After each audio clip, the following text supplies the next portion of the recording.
I'm a theoretical physicist. Okay, I should mention that Einstein is a theoretical physicist. Solving Einstein's gravitational field equations, I was able to show that a circulating beam of laser light can cause a twisting of space and a twisting of time into a loop. So essentially you would have a laser-driven time machine.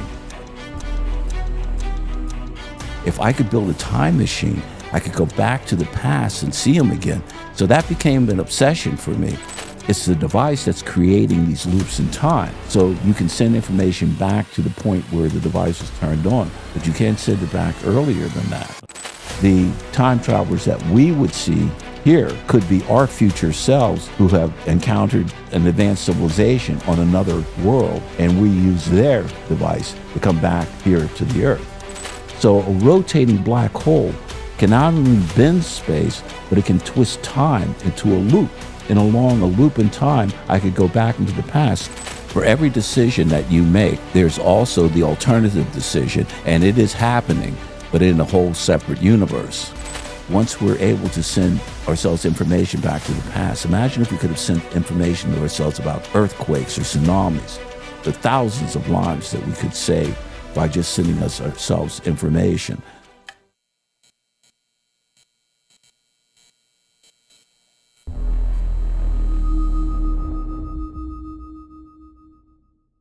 Time travel is not something that I've discussed on the show yet, and we're 53 episodes into the show, but it's always been something that I've been fascinated about and curious about, and you bring a scientific approach to it that is really incredible and really exciting. I mean, and I want to get into your theory and the equations and the math behind all of it, but how did you get into time travel in the first place? Yeah, well, one thing I want to mention first is the fact that, the subject of time travel is fascinating to people, just generally, because who of us has not thought about, the past and something that's happened in the past and wish you could change, or to wonder about the future and what is it going to be like in the future.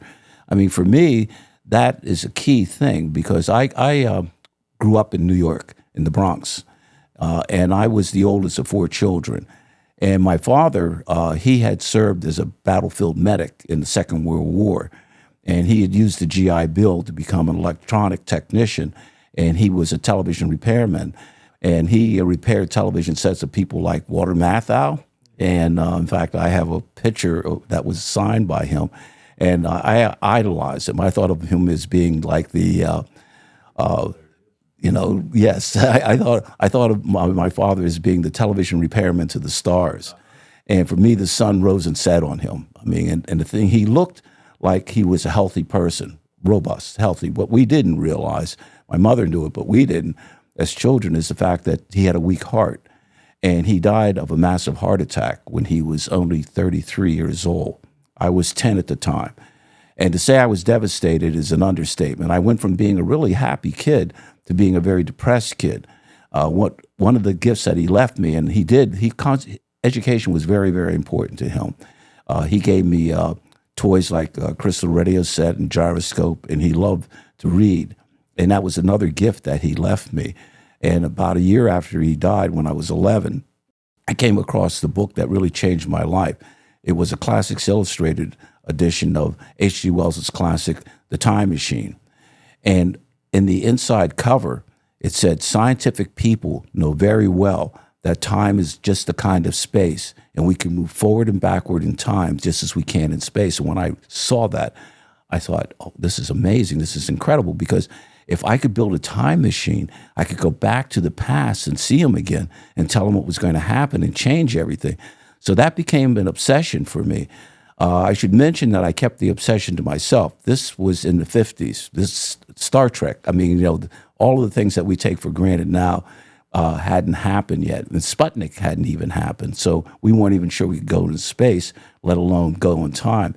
And so I was astute enough to realize that people were already worried about me. And if I told them I wanted to build a time machine, that might not be a good idea. But what I did do was on the magazine cover, it had a picture of what it might look like. And so my mother had kept the old television and radio parts that my father had. And what I did was I tried to put those together to see if I could put something to make look like a time machine, okay? And plugged it in. Of course, nothing happened, which is probably just as well. It probably would burn the house down. But the thing is that what I realized is that it said scientific people know very well. Okay, so I knew that science was going to have to play a role, but I didn't know exactly what that role was going to be at that particular time.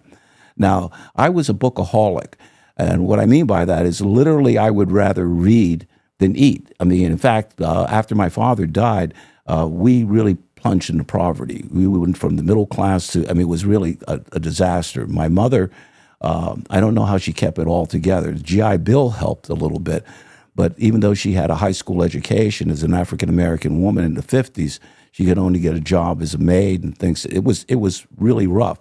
But when she sent us to school, there was a small allowance that amount that we had to spend, really negligible. But rather than my using that for the lunch money at school, what I would do was to go to the Salvation Army and spend it on books. Okay, and one of the books that I spent it on was a picture. It was the paperback. This was when I was about 12. It was a paperback, and it had a picture of Einstein on the cover of it. And Einstein was standing next to an enlarged hourglass. So I knew that Einstein was this great genius. I didn't know what he did, but I knew that he was this great genius. And since he was standing next to an hourglass, I thought that maybe that meant Einstein had something to do with time. And so I actually got the paperback. Thing is that even though it was popular level, I didn't have the real background.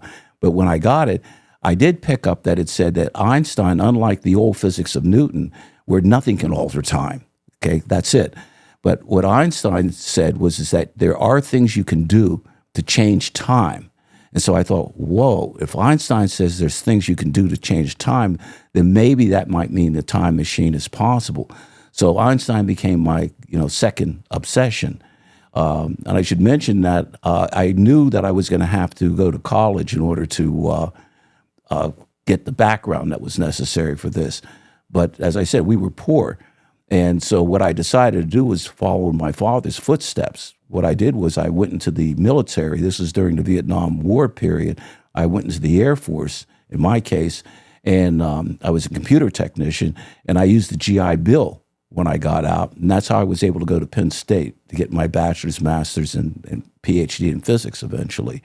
So, and that's when I learned that Einstein did show that it is possible for us to go into the future and into the past. So the real basis of time travel is in Einstein's work.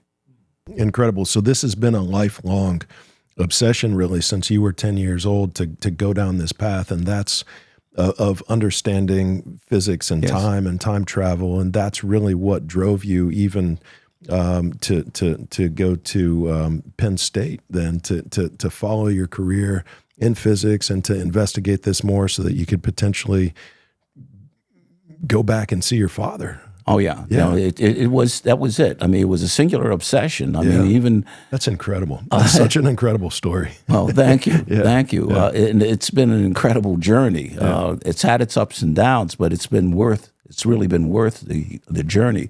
And one of the things that I try to get people to understand is that we do have the possibility, and in fact, we have been able to go into the future a little bit, and we haven't gone into the past yet. But Einstein's work has shown us the way. Einstein passed away in the 50s as well. Yeah, right? and I'm glad you mentioned that, Matt. One of the interesting coincidences for me is the fact that he died in 1955, which is the same year my father died. And in fact, they died within a month of each other. Einstein died in April of 55, and my father died in May of 55. So that, to me, has always been an interesting coincidence, that the two people who have been the center of my life and my inspiration died in the same year and so close to each other. So, yeah. And the thing is that I've always wondered what he might think of what we've done, all the things that we've done in our civilization based on his particular work, but also the things that we're doing as far as showing the baby steps to going into the future and the possibility of going to the past. So what I should mention is what did Einstein say in order for us to know that time travel is really possible? Well, Einstein developed two theories. One was developed in 1905. And it was called the special theory of relativity. And to put it in a nutshell, what Einstein said is that time is affected by speed. What he meant by that is the faster a clock moves, the more time slows down. So time for a moving clock slows down. Now, you might say, has that been shown? Not only has that been shown, it's been shown on a microscopic level as well as a macroscopic level. There's a device in CERN, Switzerland. It's called the Large Hadron Collider. And what they do, I'm sorry, the faster that time moves, the faster a clock moves, that's telling time, the more time will slow down. Is that for the clock. Based on the velocity that the clock itself is moving? That's exactly right. Okay. That's exactly right. Right. And in fact, what that means is that no matter how fast you're moving, time will slow down. We don't notice it because the effect depends on how fast you're moving relative to the speed of light. Okay. The closer you get to the speed of light, the more dramatic the effect becomes. But what's interesting, and a lot of people think you have to be going at the speed of light. You can't go at the speed of light, by the way, but you can go close to it. But it's happening when you're in your car. It's happening when you're on a passenger jet. It's just that those speeds are so small. Right compared to the speed of light. They are just like, you're practically at rest. So we're time traveling every day when we accelerate, and when we're moving at faster speeds, we're time traveling just fractions and fractions of a fraction of a second. That's exactly right. Yeah. And it's barely measurable, but it is measurable. And as I said, if we're talking about subatomic particles, then it's very measurable. Because what happens is that the device, the Large Hadron Collider, what it does is it accelerates subatomic particles, okay? Some of these particles only live for an extremely short period of time, and they completely disintegrate, completely disappear. What physicists have found is that when they speed these particles up, their internal clock slows down.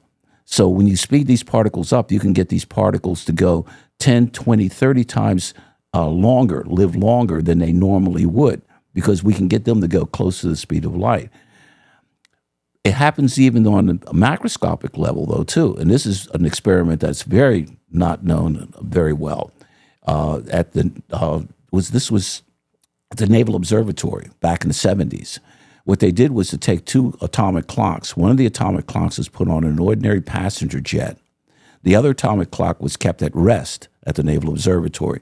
They flew the passenger jet around the world at about the speed of sound, and they brought it back. And they found that the clock that had been on the passenger jet had actually slowed down compared to the clock at rest. Now, you might say, how come this wasn't all over the news? Well, it's because of the fact that the speed of sound is fast, but compared to the speed of light, it's slow. And so the effect could only be measured with atomic clocks. But when we have rockets that can eventually go close to the speed of light, and some of these rockets are actually things that experimentally been looked at. Some of them have ion engines and things like that. When we have astronauts that can go close to the speed of light, the effect will become dramatic. A space traveler, if they're going close to the speed of light, for them, and I should mention that when you're traveling fast, you don't notice it. Like when you're in your car, you don't feel like you're going 65 miles an hour, but people see you, they see you zooming by. That's important because you don't feel your clock slowing down. It's people who are watching you as you're speeding by would see your clock slowing down. And that's the same thing that would happen for an astronaut. For the astronaut, it may appear as though they've been in space for maybe a few years, but decades could be passing here on Earth, okay? When they come back, they could find, if they had a family, that they are actually younger than their grandchildren, okay? That sounds weird, but it's actually is possible. I should mention that a movie that got it right, sometimes they do get it right, was Planet of the Apes. The version with Charlton Heston, the old version with Charlton Heston, they think they landed on another planet. What they didn't realize is the fact that they had been traveling close to the speed of light, and when they had come back, they had been landing on the Earth centuries in the future, okay? And so that they got right, okay? So the thing is that we will eventually be able to travel as far into the future as we want to, but we have really seen the baby steps now. So time travel into the future is not only theoretically possible, but it's actually experimentally possible. It happens all the time. And it happens all the time. All of us are time travelers. All of us are time travelers. It's very, very negligible Right. at the speeds that we're traveling at. So just for my dense skull, so you've got an astronaut or you've got someone out in space that's traveling at extraordinarily a fast speed. Their clock is moving slower than the clock of the people that are on Earth. Right. And so the people that are on Earth are aging faster than the person that's out in space because they're accelerating fast. Their clock is moving slower, and so they're aging slower than the people on Earth. Yes. So when they come back down to Earth, the people on Earth are older than they are. Right. And so they've time traveled into the future. You got it. Right. That's precisely it. Okay. That's exactly it. Okay. Now the question is that can you go into the past? Well, you can't do it with speed, no matter how fast you do. And there is that barrier, the so-called speed of light barrier. Now, a lot of people think that that's almost like, maybe it's like the sound barrier. We were able to break that. It's not. The speed of light barrier is actually built into the way in which the universe works. There's a very famous equation, which every child is famous. It's called equals MC squared. We know that that equation works, okay, because we have atomic energy. We can convert a little bit of matter into an enormous amount of energy. That's what equals MC squared means. That equation wouldn't work without the barrier of light. Light is built into that, okay? Now, the thing is that Einstein's special theory of relativity won't allow us to go back into the past, but Einstein developed a second theory, which is called the general theory of relativity. It took him 10 years to develop that. The special theory of relativity, as I mentioned, was in 1905. The general theory of relativity came out in 1915. That's where our company was started. That's right. Yeah. So congratulations. I guess this is the 100th and 10th anniversary of your company. This month, actually. Yeah. Yep. And that's right. That's neat. Yeah. So the thing is that the problem that Einstein was facing, and the reason why he had to develop this new theory, was the fact that he felt that the speed of light limit had to apply to everything, including gravity. Now, what do I mean by that? Well, let's think of a hypothetical situation, okay?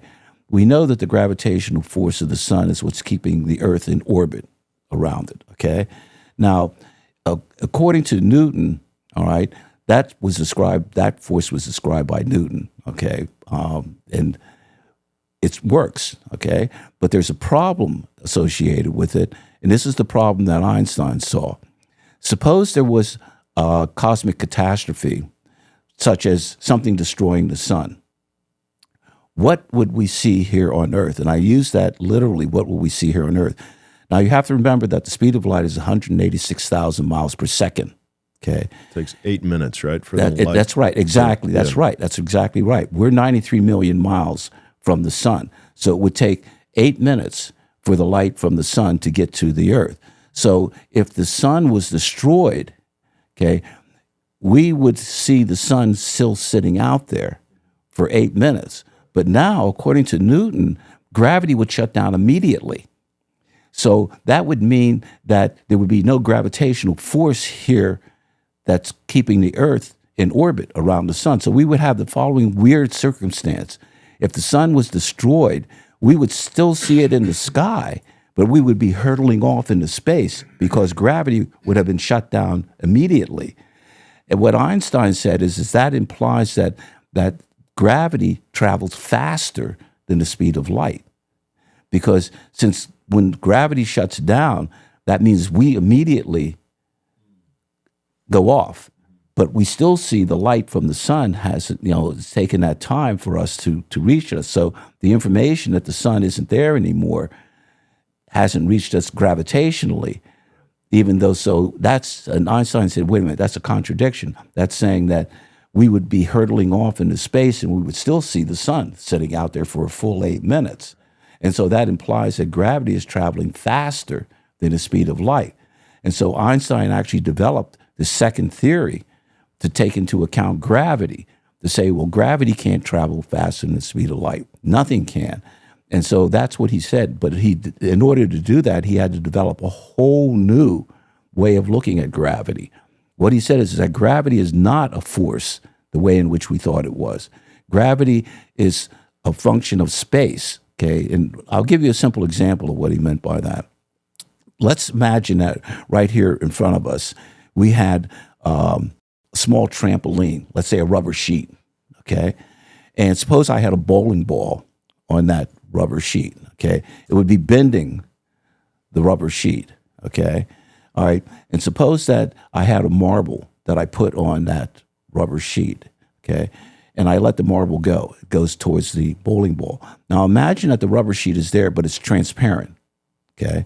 So the only thing that we can see is the bowling ball and the marble, okay? So I release the marble and I see the marble moving towards the bowling ball. I would think is that somehow the bowling ball is pulling directly on the marble, but what we know is that's not what's really happening. The bowling ball is bending the rubber sheet, and the marble is just moving along that, okay? And in fact, you could actually get the marble to orbit the bowling ball by just giving it a little sideways motion. You could get the marble to move around the bowling ball. What Einstein said is that's what's happening with the sun. The sun is actually bending the empty space around it, and the Earth is moving on that space, that curved space, just like the marble moving around the bowling ball. So that is what gravity really is. Gravity is actually the sun bending the empty space around it. So it appears to us as though the sun is pulling on it, but the sun is just bending space, and the Earth is just simply moving along that curved space. So if you have just completely empty space and then you put something as massive as the sun in the middle of it, so you've got this grid of the ether of just empty space time, right? And then you put and then you put the sun in the middle of it, and then the sun is this massive ball. It's taken all of that empty space and pushed it out around the sun. Right, and, exactly. Yeah, okay. Exactly. That's exactly what's happening. Right. Now let's come back to the bowling ball in the marble. Yeah. Suppose I take the bowling ball off the rubber sheet suddenly. The rubber sheet's going to sort of vibrate. Okay? It's gonna is it just gonna collapse? It'll collapse, but it's going to be. You can just imagine that if I'm taking it off, then the rubber sheet is going to be just sort of bouncing, vibrating a little bit, and it's going to take some time from that vibration to get to the marble. Okay, that's what's going to happen with the sun. If the sun is destroyed, the space around it now is going to vibrate, okay, because the sun has, been destroyed. If you calculate how long it takes for that vibration, and remember that vibration is what we would call gravity waves, because remember the bending of space is gravity. So if you calculate how long it takes for that vibration to get from the sun to the earth, it takes 8 minutes, which is exactly the speed of light. So what Einstein said is if it's any consolation, that if there was a cosmic catastrophe that destroyed the sun, it would take not only 8 minutes before we would see that, okay, but it would also take 8 minutes before the effect of gravity would be there. So we would still see the sun out there for 8 minutes, and we would still be in orbit around the sun for 8 minutes because gravity would not have shut down for us immediately. Wow. So that's Einstein's theory of gravity. It just simply says that what we call gravity is this bending of space by a massive object, okay? That's important because now what we can do is if we can use massive object, we can actually manipulate space itself. Now, the thing is that in addition in Einstein's theory, there's this notion of what's called space-time.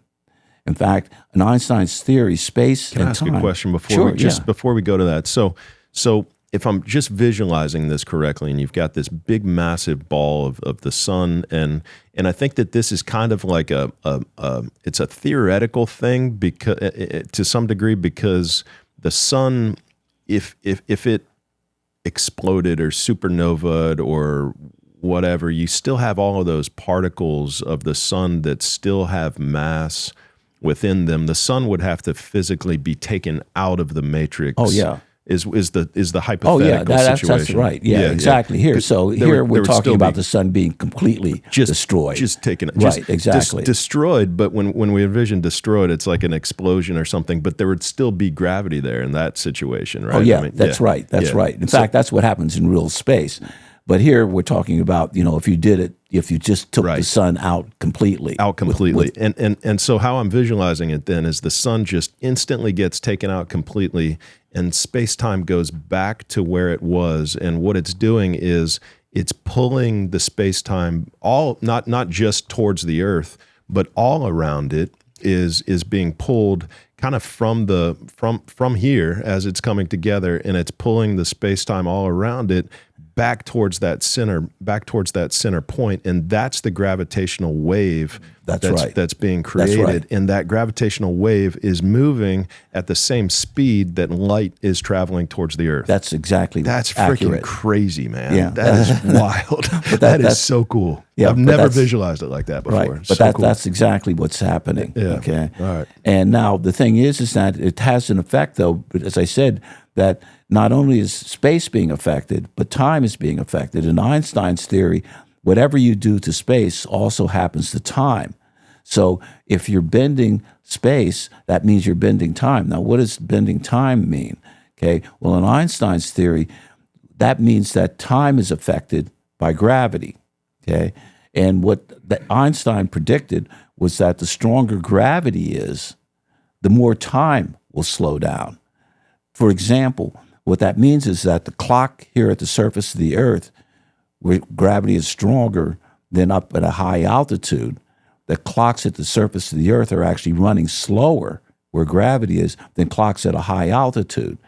Now, you might say, has that been shown? Not only has that been shown, it's part of our everyday life. It has to do with the GPS system. The way the GPS system operates is the fact that there's satellites above the Earth, and you have a unit in your car. Your car, the GPS unit in your car has a clock in it, okay? The satellites have a clock in them. And the way in which you can compute distance is there's a simple relationship between velocity, distance, and time. If you know any two of those, you can compute the third. So if I know the time that a signal was sent and received, and I know the speed of a signal, I can compute distance. That's how the GPS system works, okay? When they were setting up the system originally, they were assuming Newton's theory of gravity. According to Newton's theory of gravity doesn't affect space, doesn't affect time, okay? It's just simply there. What that means is that there's instantaneous signal. I mean, that gravity is actually not affecting the clocks on board the satellite or here at the Earth.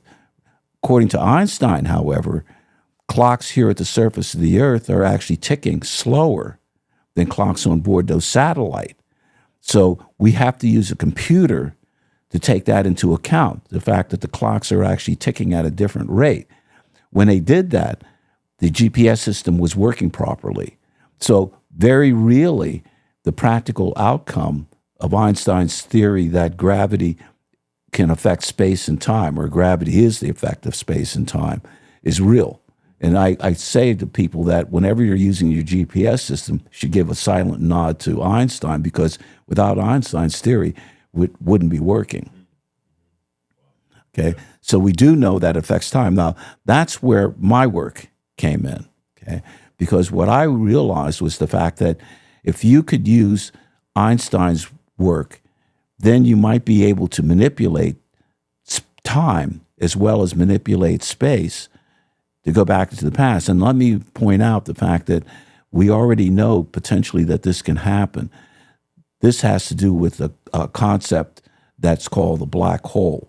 And I should mention that that's happened to be important to me for my career, because as I was developing, going through the academic ranks, what I realized is that I had needed a cover story. I couldn't tell people that what I wanted to do was to build a time machine. When I was being hired by the University of Connecticut for their faculty during the process in which they were trying to decide to hire me. If I had said, well, I want to build a time machine, we wouldn't be sitting here. So what I did was I built my career on black holes.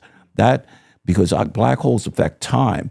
And so I knew if I studied black holes, I would also be able to understand Einstein's theory about how time is affected, okay? So that is what essentially my career is based around, is the theory of black holes. And tell people, because we didn't cover it in the beginning, just tell people just quickly about your career and what it is that you did. Yeah, well, the thing is that I'm a theoretical physicist, okay? I should mention that Einstein is a theoretical physicist. That's important because in physics, there really is a division of labor between what is called theoretical physics and experimental physics.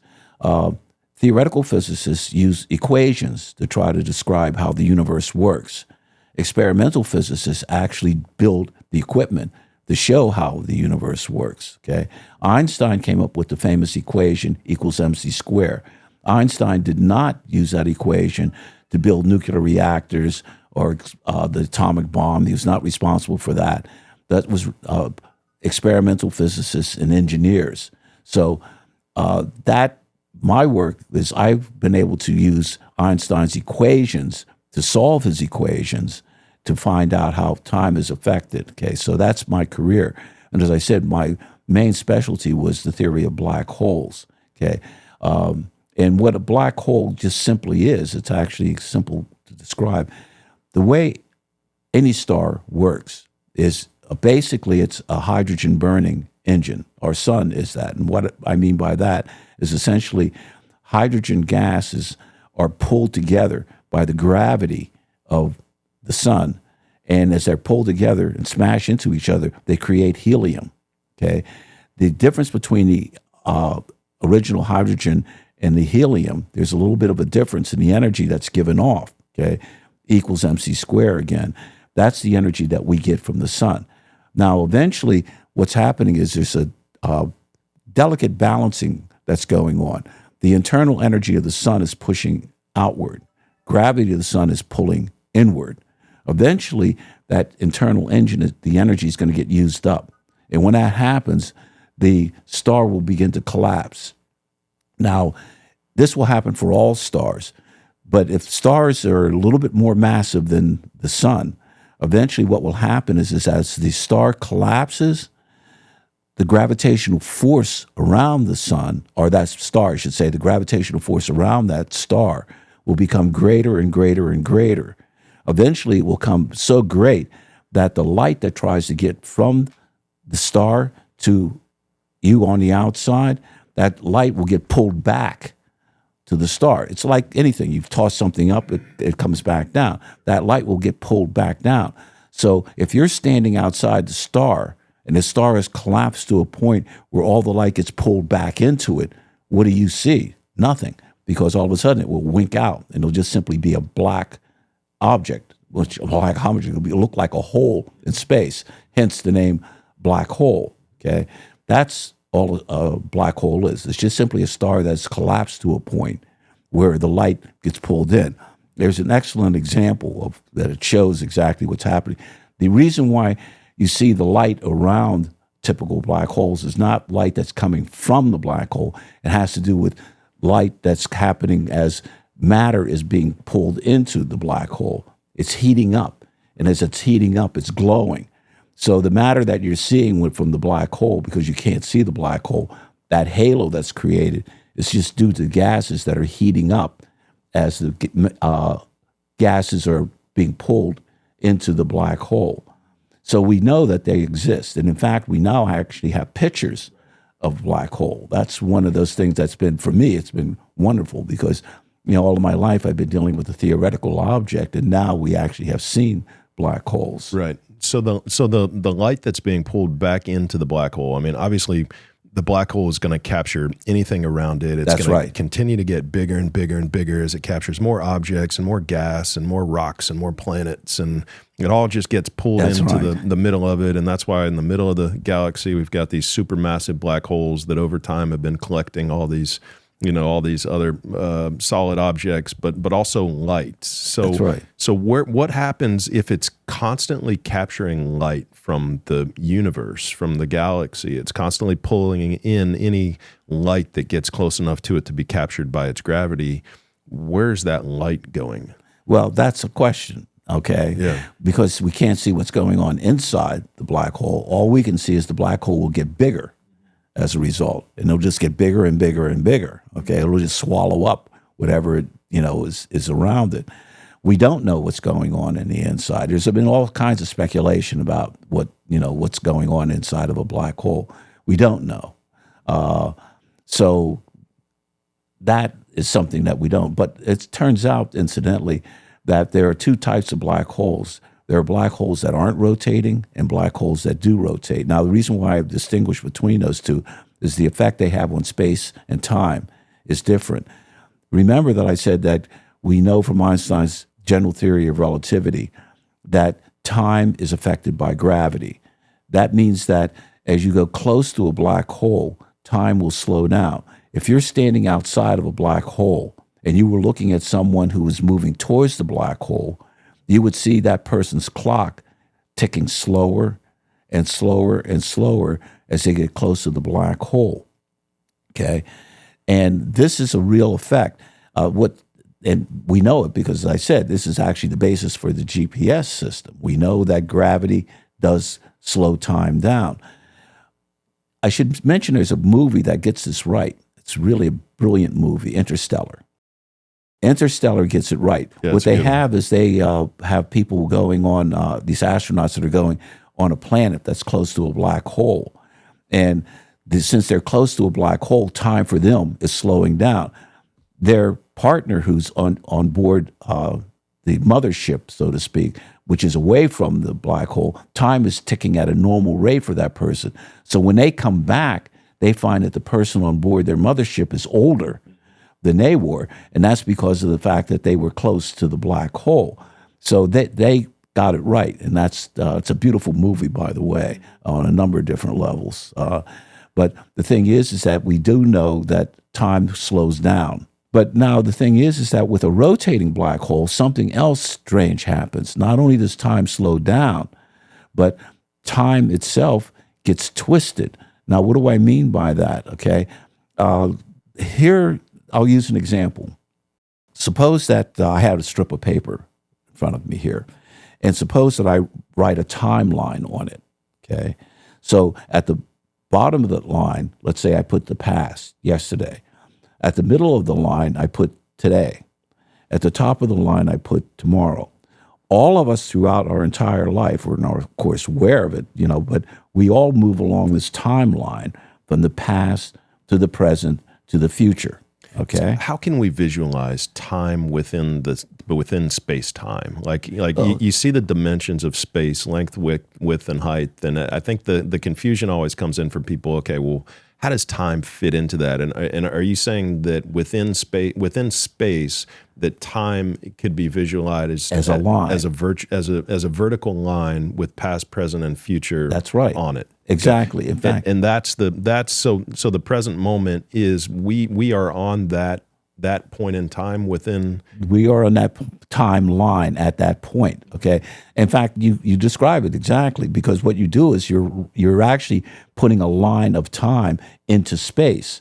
So as you're moving along time, you're moving along in space as well. Okay. So the thing is that's you can actually literally visualize time as being a line, okay, in which we're moving along that line. But normally we're just going in one direction, just towards the future, But now, remember with a rotating black hole, what it does is that imagine that space around it is almost like a substance, like a fluid, or like, a cup of coffee, so to speak, And I think of the coffee as being like empty space, and think of the rotating black hole as being like a spoon in the coffee, What happens to the coffee is I take the spoon and swirl it around. The coffee starts swirling around, That's what a rotating black hole is doing to empty space. Okay, not only is it bending space, but it's actually twisting space, exactly like you were stirring in a cup of coffee. Okay, now remember that I said that time is embedded in space, and it's a line that's embedded in space. So imagine now that I'm twisting space. Okay, I can twist this timeline into a loop. So I can go from the past to the present to the future, but I've twisted time into a loop. So I can go from the future back into the past. So a rotating black hole can not only bend space, but it can twist time into a loop. And along a loop in time, I could go back into the past. So what we have found theoretically, okay, and this has been done by other physicists, a man named Carter in particular, what we've been able to show mathematically is that for a rotating black hole, not only is time slowing down, but if we go into the rotating black hole, and it turns out in the rotating black hole, you can actually go in and come back out again. Unlike a non-rotating black hole, once you go in, your history. But a rotating black hole, there are actually angles that you can go in and come back out of the rotating black hole. And what that means is that you could come back out before you went in. Okay. How fast is the black hole rotating? It's like crazy, right? Yeah. I mean, well, yeah. It depends on the mass of the black hole. You know. I guess so. Help me with what I'm missing here. So visualizing a cube, and I'm visualizing the vertical dimension of time within the cube, and I'm visualizing the black hole in the middle of the cube, and this vertical line is it's coming down. It gets to the black hole. It goes around the black hole, and it goes straight down. And so that is how the black hole has kind of warped time, right, along with warping the space around it. So I'm visualizing two straight lines with a half circle going around it as the time dimension. But how do you get from that to a loop? Well, the thing is that once again, the time, it's the time, if you're looking at the time, once you're getting in other words, independent of something going in, it's already created the loop. In other words, remember the swirling is happening, independently. Okay. It's just that once you go in there, that's when you encounter the loop in time. So the loop in time is connected with the swirling of the twisting of space already. So it's happening independently. It's just that when you go in, you're caught in that loop. It's like if you were going, let's say you were looking at anything that was rotating, okay? It's out there, okay, rotating. It's only when you encounter it that you get swirled around in that loop. So the loop the time loop is already there. It's when you get into the zone where space is being twisted that you encounter the twisting of the time loop. Are we always in the present moment? Oh yeah, we're always in the present moment, but the present moment isn't always stationary. That's the point. In other words, that's the reason why I use that notion of a timeline. Okay, so the present moment is already moving in towards the future.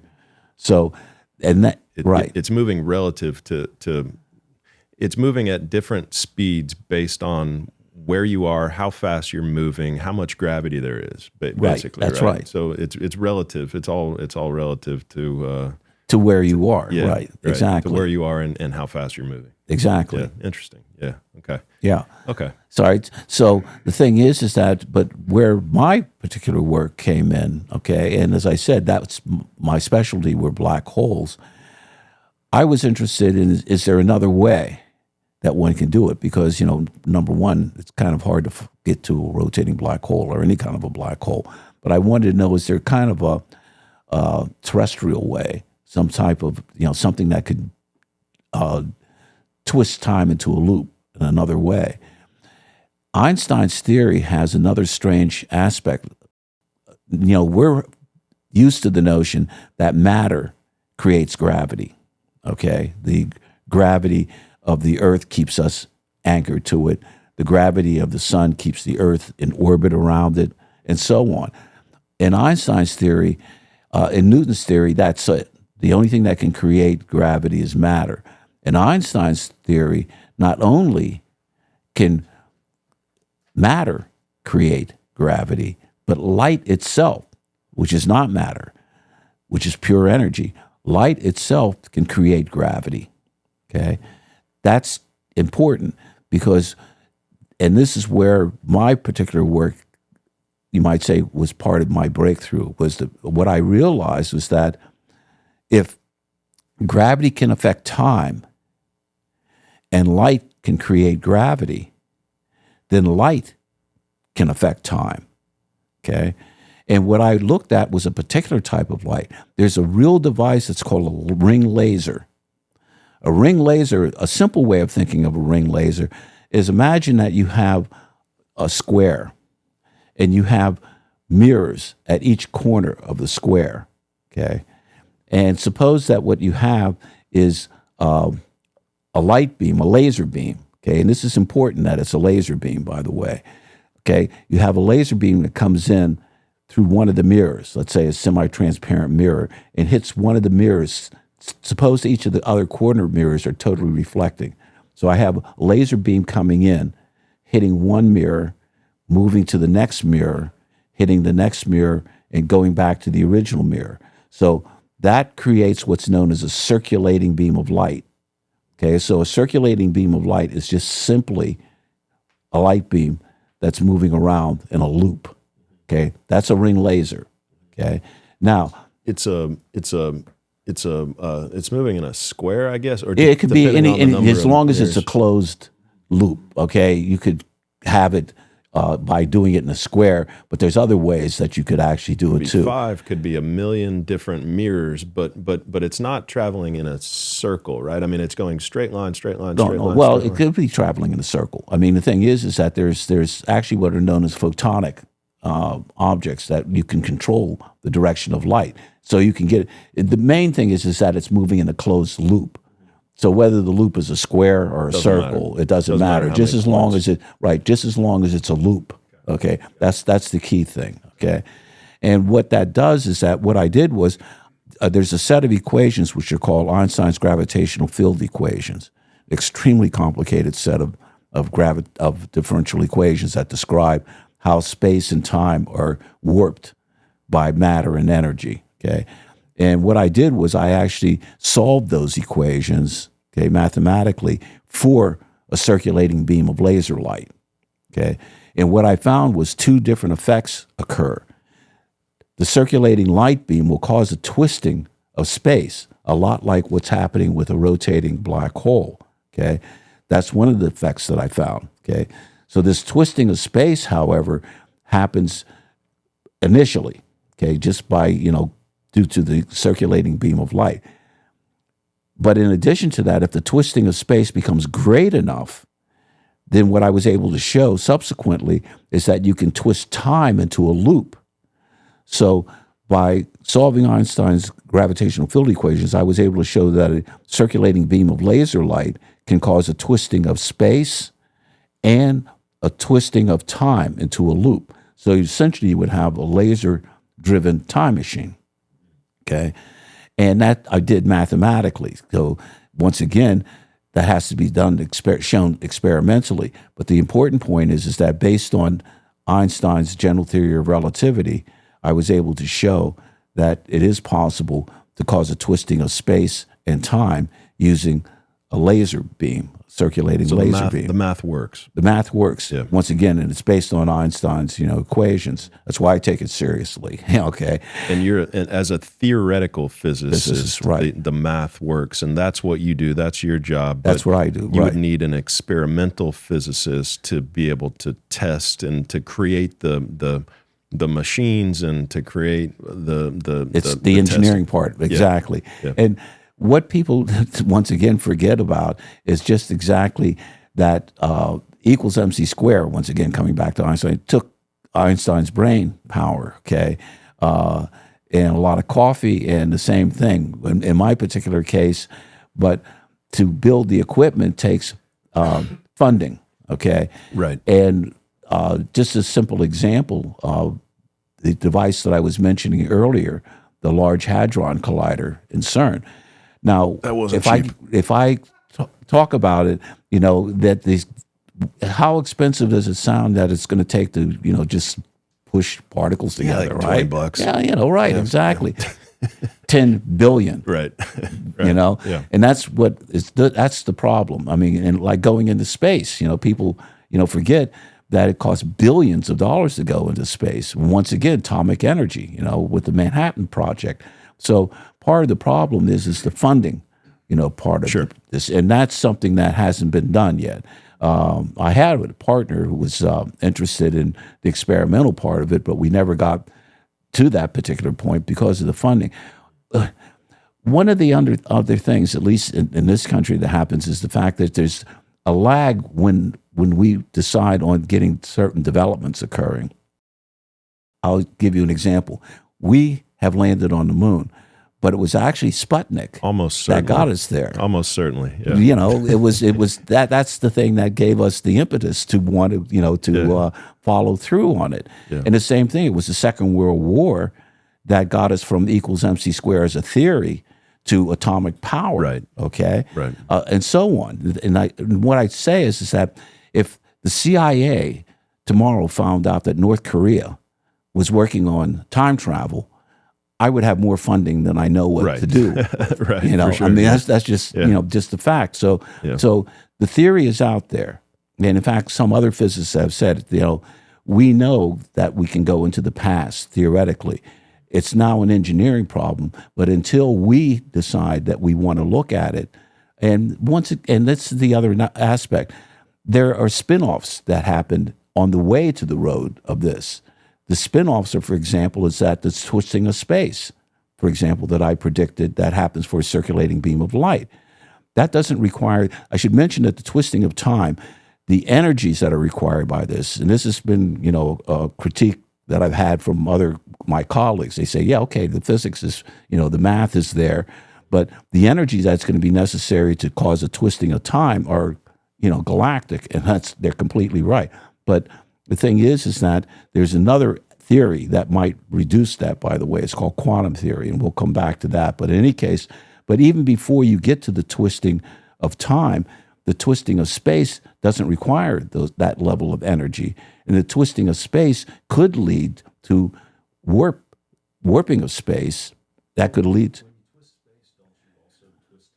Well, you twist time, but not into a loop, okay? All right? That's the problem. Remember I said the difference between a rotating black hole and a non-rotating black hole? Okay. The thing is that the Earth, for example, is rotating. So the Earth is actually causing some twisting of space. And that's an important thing. There's an experiment, okay, that showed that there is the twisting of space does in fact occur even for the rotating Earth. But the rotating Earth isn't rotating fast enough to cause that twisting of time into a loop. So the effect on gravity of the rotating Earth is a slowing down of time, but the Earth isn't rotating fast enough to cause time to get twisted into a loop due to that rotation. Where does the loop exist around a black hole? You wouldn't see it. Yeah. I mean, it's like we can't see time. Mm-hmm. It would be something that you would find when you're traveling when you were into there. It. Right, exactly. But where would you have to be? You would have to be near the event horizon? You would have to be inside. Inside the black hole. You would actually have to admit, right. And as I said, it turns out that for a rotating black hole, there are angles and trajectories that you can take to go in and come out again.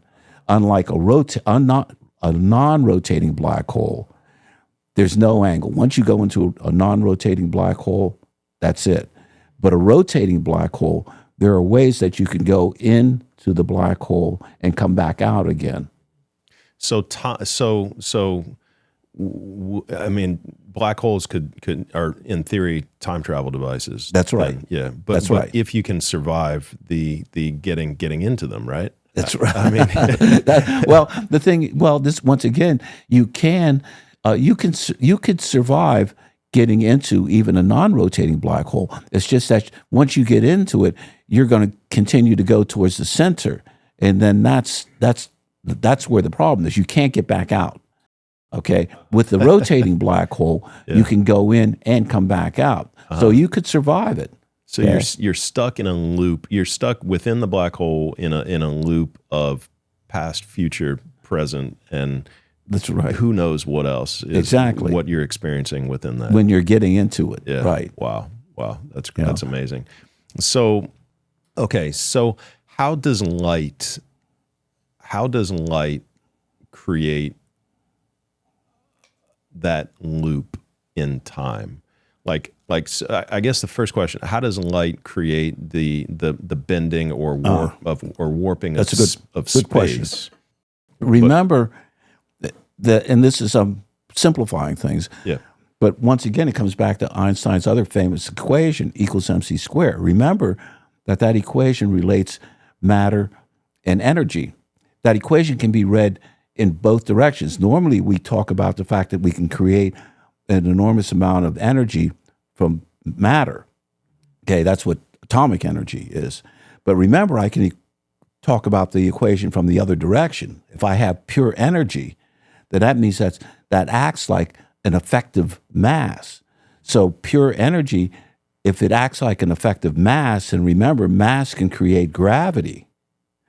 So pure energy acting like an effective mass, that effective mass creates gravity. Okay, so that's how gravity is created, essentially from the pure energy of light. So even though light doesn't have mass, light does have energy, and that energy can act like an effective mass, which, once again, we know that mass can create gravity. Are you like a Good question, by the way. Okay, all right, good, yeah. Are you a Big Bang?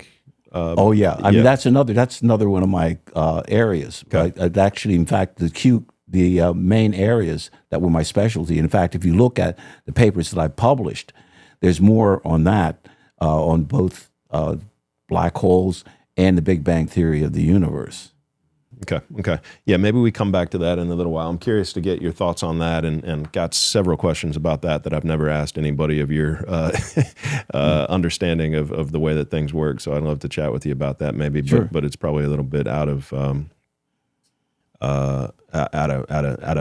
whatever linear order right now. So what does this device look like as so if we were to theoretically build one of these things, and you've got all the funding in the world to create one of these, and it's not like the first round of it. Say we're thousands of years into the future, and you're building the perfect device that's going to be able to accomplish time travel, and there's no monetary restriction whatsoever.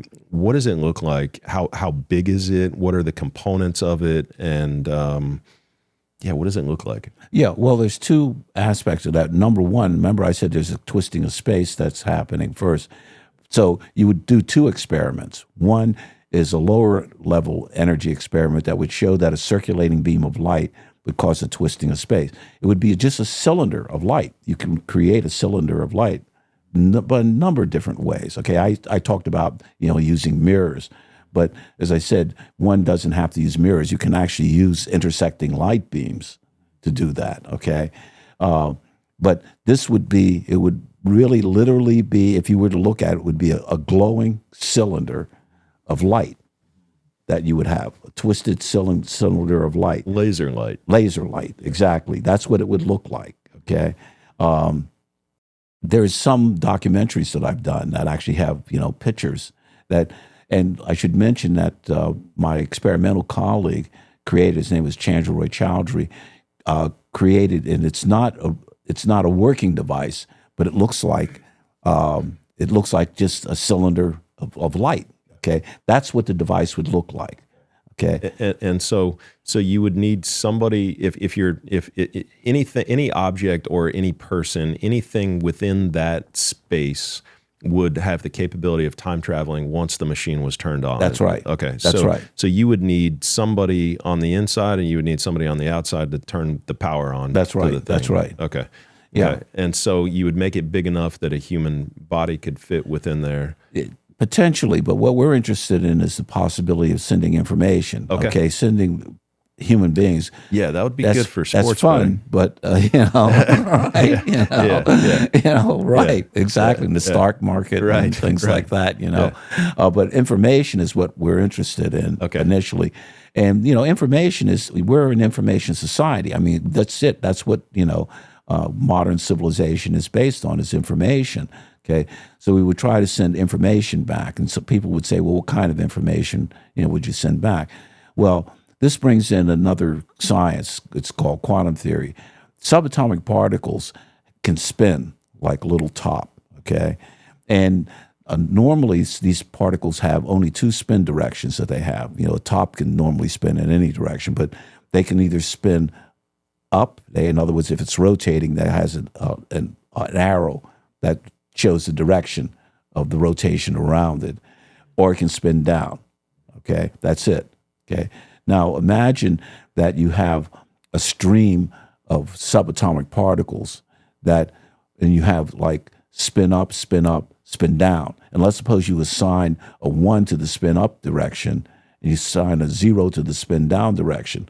So if I have particles that are like spin up, spin down, that's 1, 1, 0. What is that? That's binary code. Okay.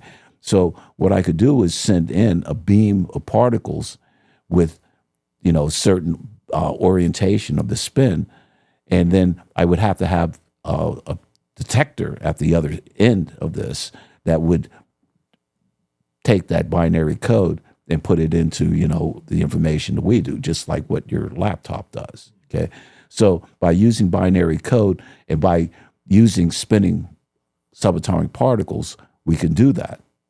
And then we would do that. But now the important information, and this shows a little bit of what the limitation of a real-time machine should be. I should mention that I'm a big science fiction fan. And so Back to the Future is one of my favorite movies, but a DeLorean's not going to do it, okay? But the thing is that if you turn the device on today, and you leave the device on, let's say, for 10 years, okay, continuously for 10 years, then someone can send information back, 2 years, 5 years, 7 years, all the way back to the time the device was turned on. But you can't send the information back before the device was turned on. That's important because it's the device that's creating these loops in time. So before the device is turned on, there are no loops in time. So you can send information back to the point where the device was turned on, but you can't send it back earlier than that, okay? So that means that there's a fundamental limitation to a real time machine, okay, unlike what's happening in the movies. But now there are ways that one can get around it, by the way. So is that why we don't see people walking around from the future today? You got it. Yeah. In fact, that's exactly the answer, is the fact that what it says is that terrestrial time machine, notice I use that word, terrestrial time machine, hasn't been turned on yet. That's why we're not seeing it. Right. Okay. But potentially this UAP phenomenon, an extraterrestrial time machine could have been turned on by now. Or before now. Before now, right, exactly. And that could potentially explain some of, if we're seeing future humans as a part of this UAP phenomenon, then that could explain, I guess, some of the phenomenon. Is that fair to say? And potentially, yes, because what it says is that, and it's speculation, but what we know now is that life probably is all over the universe. Okay, since the 1990s, by the way, we have discovered what are known as extrasolar planets. This has been an extremely important breakthrough in astrophysics. An extrasolar planet means that we know that there are other solar systems out there independent of us. This means these are star systems that have their own system of planets around that. And this is now serious astrophysics. We believe that it's very likely that some of these planets are too close to their suns. Some of them are too far away. And we have a group of planets that we think might be, in fact, physicists liking, they call Goldilocks planets, okay? These are the ones that are just right. They're just right around, and they might have water on them, they might have life on them. It's very likely that these planets have life, like here on the Earth. So this is real. It doesn't mean that they've encountered us yet. That's a whole different, area. But the notion that there is extraterrestrial life, that has to be taken very seriously now from a scientific standpoint. So imagine that eventually we're able to encounter one of these civilizations. Let's suppose that they've discovered time travel, working time travel 10,000 years ago. Then when we encounter them, we could use their device to go back to our distant past, okay? So eventually, who knows if we're able to do that. Right. And so maybe once we're able to do that, we could go back and once again, now this is pure science fiction at this particular point, but the time travelers that we would see here could be our future selves who have encountered an advanced civilization on another world, and we use their device to come back here to the Earth. It's a possibility. It's science. It's not science fiction. It's science possibility, right? Right. It's it's a possibility. Yeah, for sure. So, all right. So the advanced version of this would be able to transport life back into time potentially, right. And a more primitive initial version might be sending information back and forth into time once we had it. So sending information again, just help me understand how you would need to retrieve the information from inside of the device that had been sent back in time from the device at a future date. Right. And so what would the information look like? Like, how would you be able to read the information? Just the same as I mentioned, binary code. Binary code. Right, exactly. Just you having a device that would take the spinning particles, right, which represent binary code, and translate it into essentially your laptop. Are you familiar with the Rendlesham Forest UAP I've heard incident? Of it. Yeah. So fascinating incident where I had Nick Pope on, and Nick Pope was the head of the British Ministry of Defense's UAP program back in the 90s, and it was a public-facing program, and so this was a public case, and it's world-renowned as one of the most credible, valid UAP cases. And they approached this craft, and they touched this craft. One of the guys touched this craft, and he got this instant download of all of this binary code. Excuse me. And when they translated the code, it was a message from future humans. It was a message that Ryan might be able to pull up what it says here, but there it is. Exploration of humanity, 8100. They think that that's the year. Then they have the coordinates. Continuous for planetary advance, fourth coordinate, origin year at the bottom, 8100.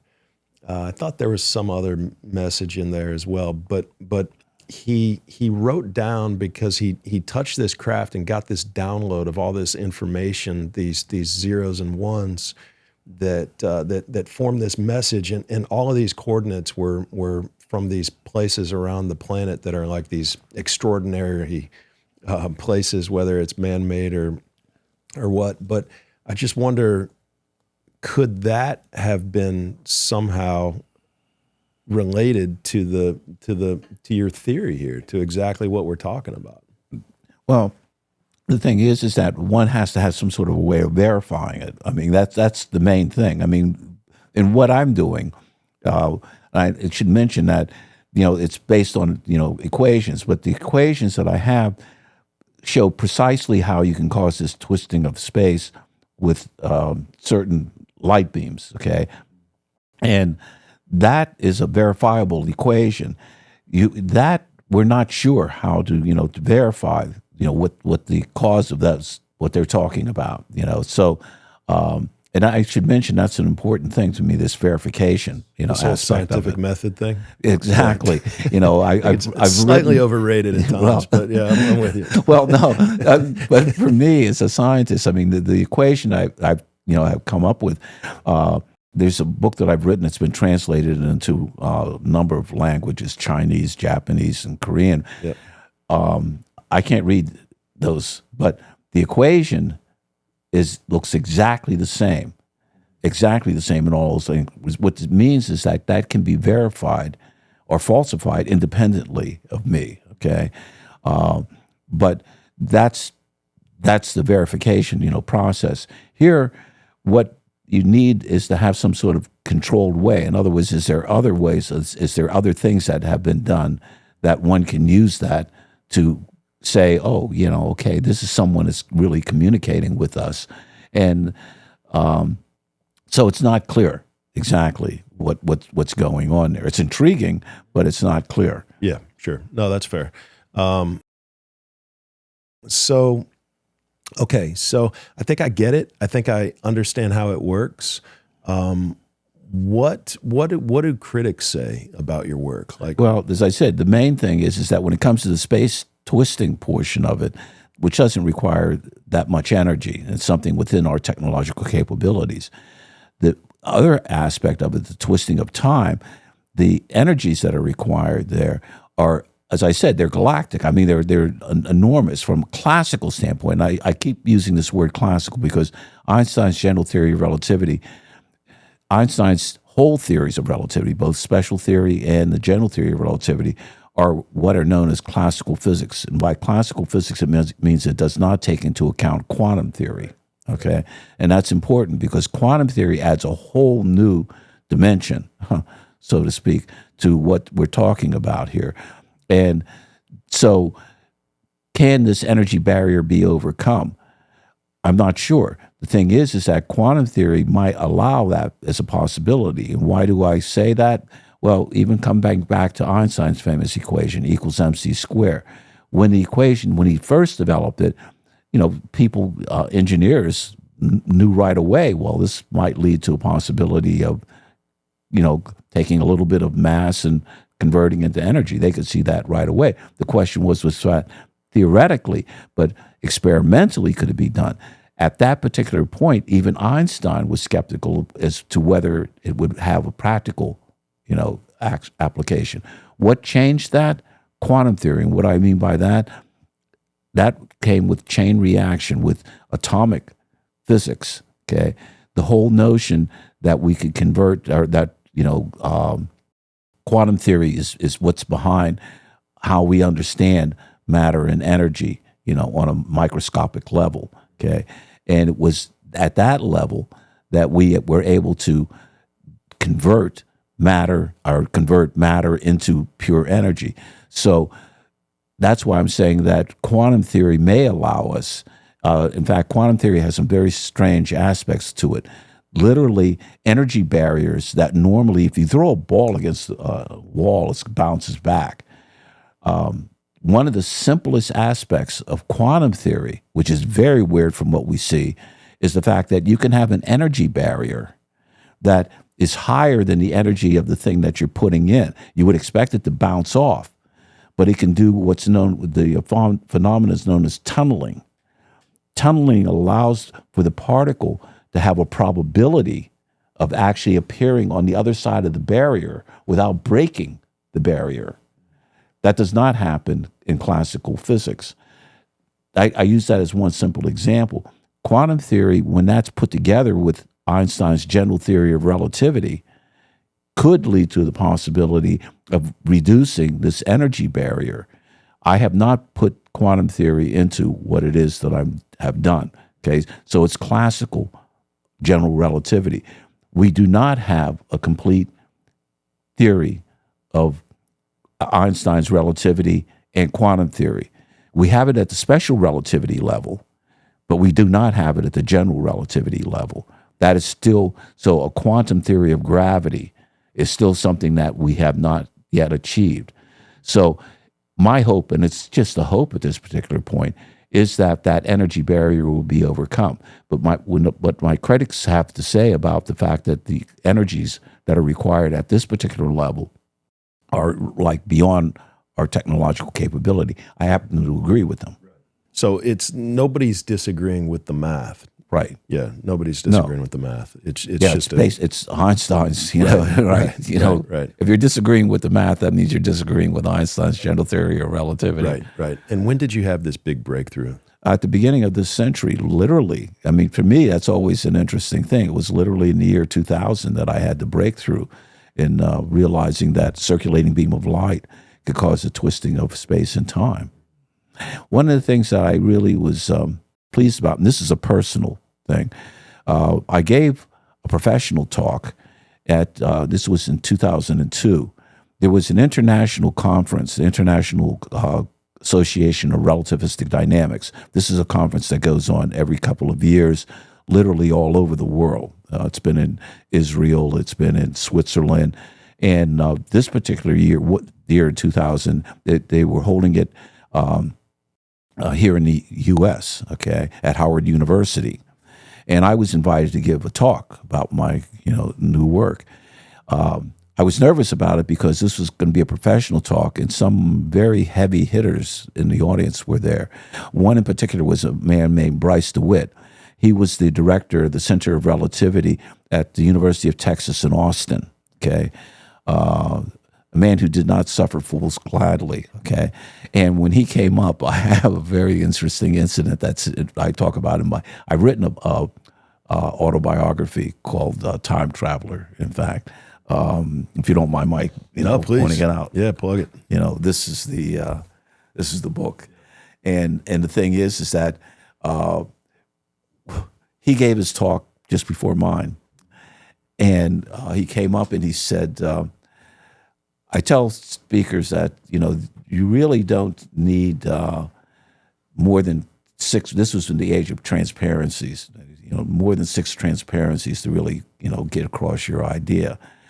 And he said, and I also tell my grad students that you don't need to tell the audience everything that you know about the subject. You can assume that they have, the background on it.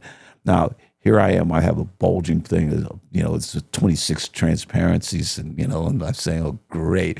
I'm coming up right after him." So I was already feeling, nervous. And so when I came up, I decided to face it, straight up with him. I said,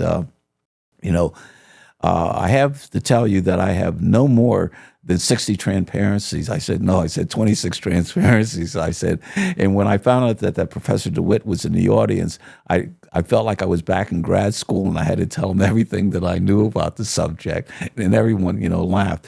But when I got done, I did the technical talk. That was showing all, the mathematical details. But at the end, I did something that you don't normally do at the technical talk. I talked about my personal motivation for wanting to do this that had to do with, seeing my father.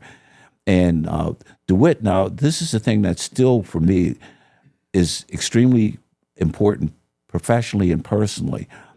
DeWitt could have said this to me privately, but during the Q&A session, he said this publicly, during the Q&A session. He said, "I don't know if you'll see your father again, but he would have been proud of you."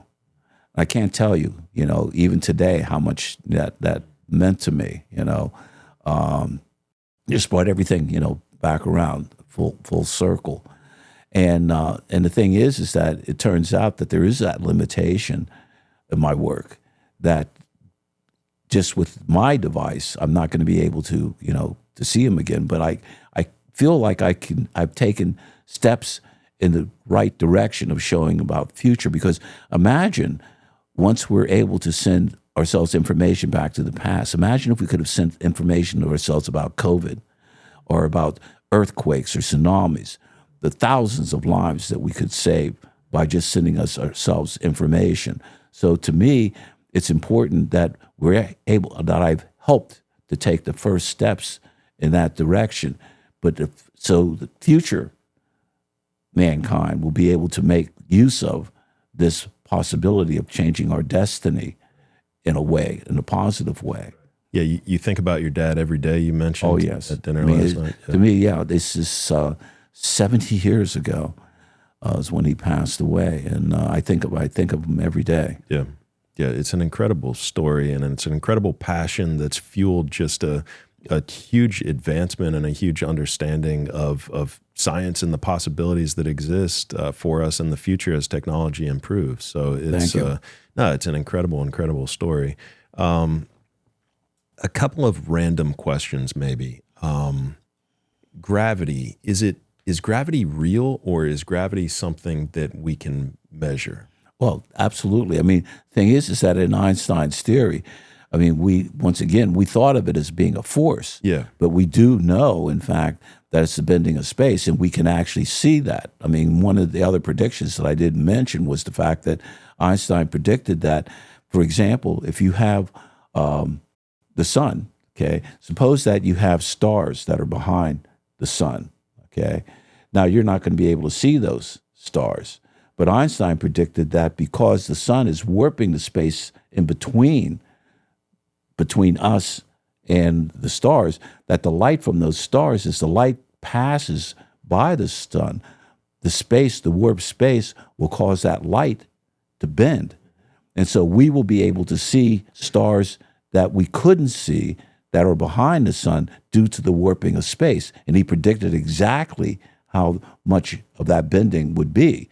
And the thing is that there was a very famous experiment that was done in 1919 by a man named Eddington, in which they did the experiment. They actually would use the solar. You might say, how do you see it? Because they did, it was during an eclipse.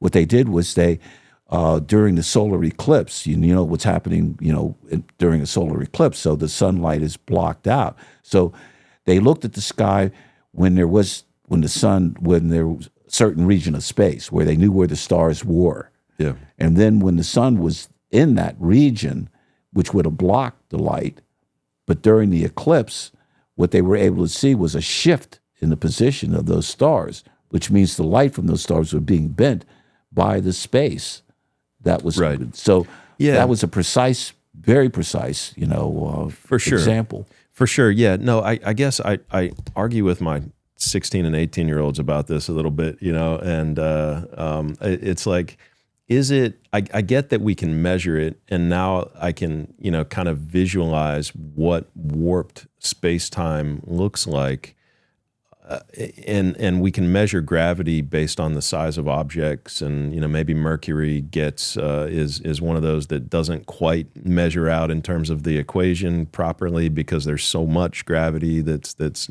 near the sun, but like, is it? I feel like I guess what I feel like is that people are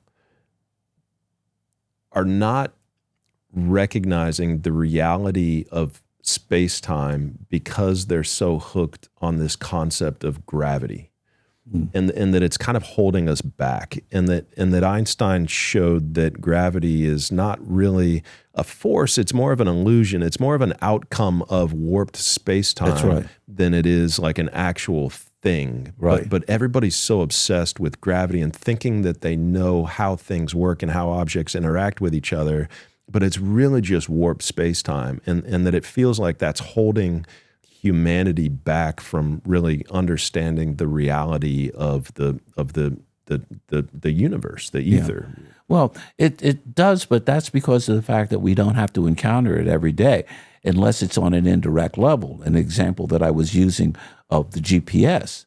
The GPS is something that's a practical device that works because of warp space, okay?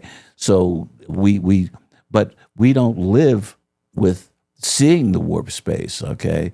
Just like we don't live with, and that's okay, because we don't see water molecules. What we see is the collective, which gives us the phenomena of what we call water. So there are these things that are beyond our everyday perception. And even as I said, the fact that we don't travel at speeds that allow us to see time slow down because those speeds are so slow compared to the speed of light. To me, it's okay that people have a hard time, seeing it. It's just that, and that's okay. It's just that what I want people to do is to realize that this is what's behind the curtain, okay? And to realize the fact that just how strange the universe it is that we live in. What to me is the sad thing is whenever we don't allow ourselves to fully explore the consequences of this. For example, showing that circulating beam of light will cause a twisting of space, independent of the time travel thing, simply because of the fact that it doesn't seem to have an immediate, translation into a practical application. So it's when we get so involved in our everyday world that we're not trying to explore all the consequences of all of the things that we see. And people do it at some level because people enjoy science fiction movies, but what they don't realize is what is really necessary in order to make these things a possibility. Another example is teleportation. Quantum theory is showing us that teleportation is possible. But once again, we're going to have to be able to do the experiments in order to do that. It's the willingness is that, are we willing to explore? If we want these things to happen, if we want to travel to the stars, are we willing to do it? If we cut back on science, then we're never going to do it. So that's where I have the problem is that if people want to have these things and they find these things exciting, but they're not willing to say to their government, let's explore this. Let's look at this. That is what I have the problem with. Yeah. Another thing, misallocation of funding the war machine, funding the military-industrial complex. Think about how much it costs for just one of those planes. Right. One of those planes would put the research that I'm doing years ahead. Just one fighter. I should mention I'm an ex-military man, so I believe in being prepared and having a strong defense. So let me make that very clear. But still, do we need one more fighter jet? That we could use that $1 billion for some of these experiments? No, I don't think so. Right. Yeah. Well, you want to take a quick break and get a bite and then come back? Yeah. Good. All right, let's do it. Yeah.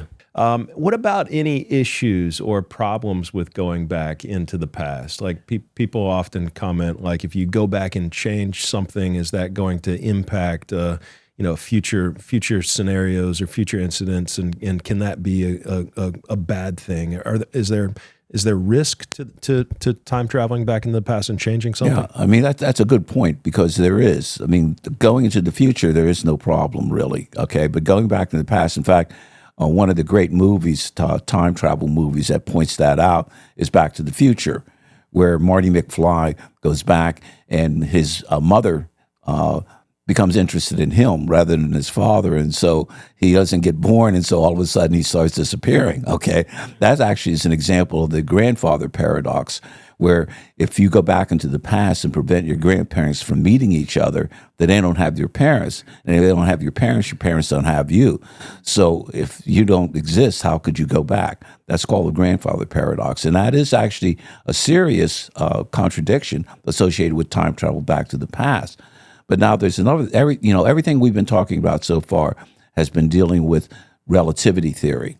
The other pillar, there's two major pillars of modern physics. Relativity is one of them. The other is quantum theory. And quantum theory is just as weird and sometimes even stranger than relativity theory. Okay, what quantum theory says is that we cannot make exact predictions of what's going to happen.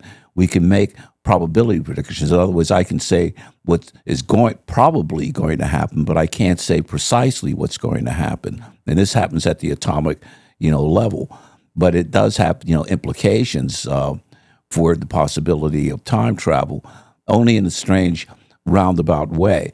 It turns out that there was a physicist back in the 50s, Hugh Everett III, and what he did was he wanted to apply quantum theory to the universe as a whole.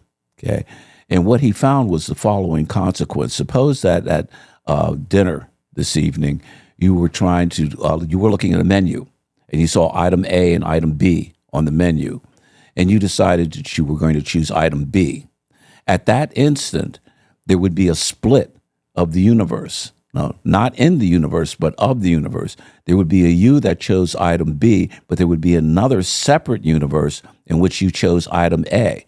They would not know about each other, and they would have their own, future time tracks, okay? This was called the many worlds interpretation that was developed. It has now come to be called the parallel universe. And so what it says is that for every decision that you make, there's also the alternative decision, and it is happening, but in a whole separate universe, okay? Now, how does this affect time travel? Well, there was another person. Is it real? First off, Well, that's the question. Since these universes are happening in their own universe, there's no way that we can actually prove that it's actually happening. What Everett did was Everett wanted to use it as a way of saying there is another interpretation of quantum mechanics that has to do with this probability that we're because when we talked about the probability of something happening, what he said is that it's not really that question. The thing is that it's not going to be either this or that. It's going to be both.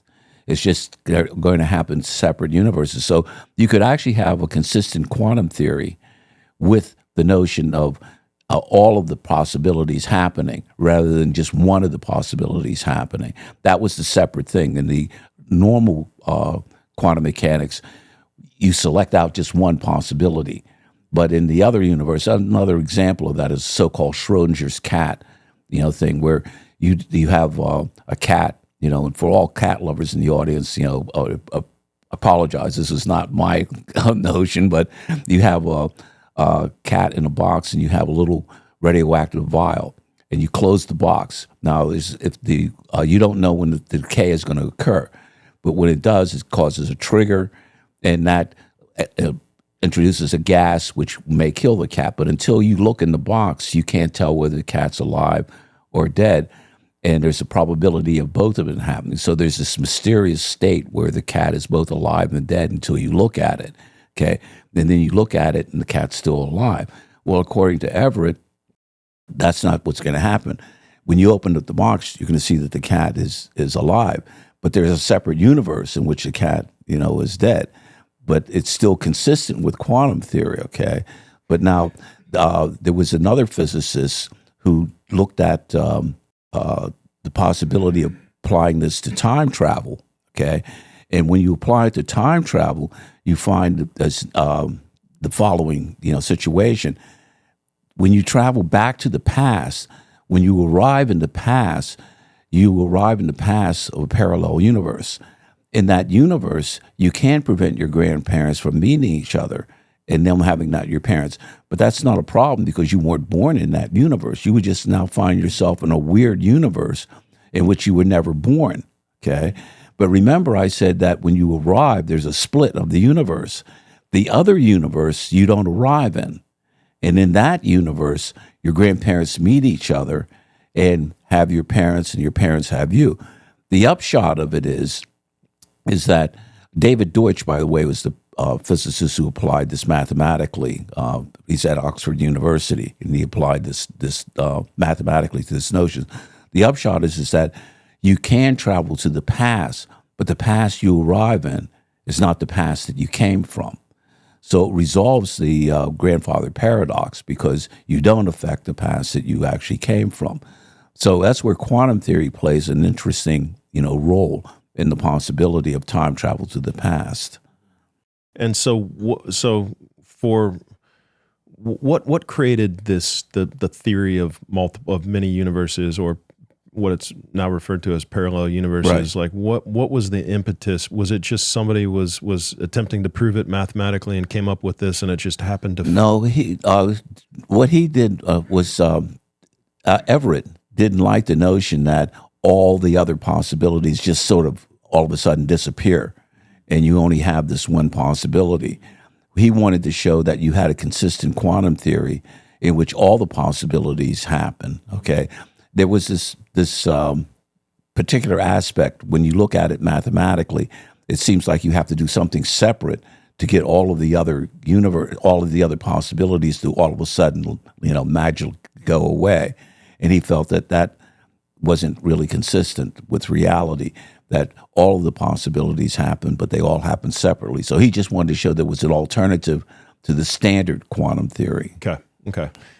But where would these universes exist relative to each other? They would be in sort of, you might like say, in a super space, okay, in which all of these, there would be points in this super space where each point is its own separate universe. And of course, we would not be able to be aware of it because they are all happening in a separate universe. So we would be living in the separate universe in which you chose the item B, and then there's another universe in which you chose the item A. And each point of those universes would be possibilities that you created. You know, when you think about it, we do it on a simpler level. You know, when you make a decision, okay, for example, your whole life could depend on the fact that there was a point at which you decided to go to a movie or not. You decided to go to the movie, you met someone there. That future someone that you met there became your spouse, and you had a family. But then you decided beforehand, I don't think I'll go to the movie today. And that whole future that could have happened just ceases to exist, okay? Whereas as far as, Everett would have been concerned, you chose both, but just in separate universes. And so it's the decisions at any given point in time that are creating the separate universes, but you have trillions of creatures creating decisions, making decisions at any given point in time, building upon a decision that was made a fraction of a millisecond prior by, again, trillions of, so it's like there all these realities in multiple universes are existing almost in the same point. Well, no. Remember, it's the super space. Remember, there's two. It's like when you map something, you have separate points. There's a map of the map. It's just hard to imagine with so many different universes. I mean, you're talking about almost infinite number of universes. In fact, yes, that's right. Actual infinite number of universes that they could be separate, that they wouldn't be in some way overlapping to the point that we would have some ability to show that they actually existed. Yeah.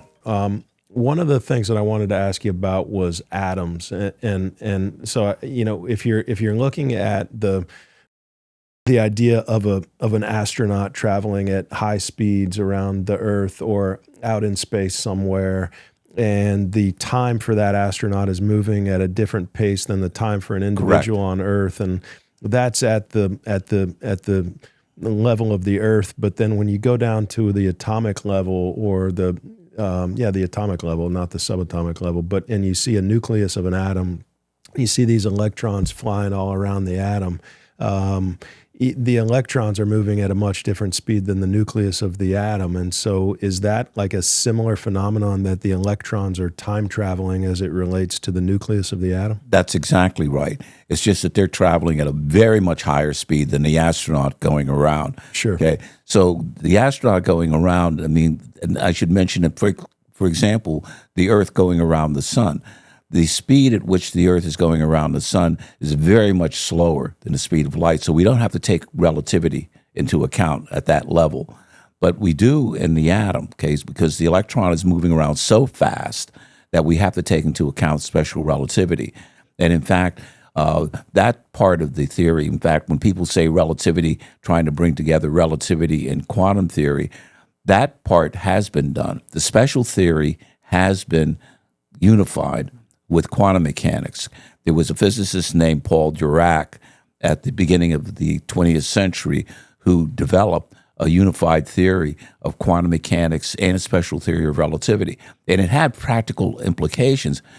Some of them are what really important to us at a practical level. What do I mean by that? The theory that he created as a result of that led to something that, and this is what's exciting about physics, by the way, is that sometimes when you develop a theory, it can lead to consequences that you didn't put in and didn't know about. What Dirac found when he put it together, that it led to this theory of antiparticles.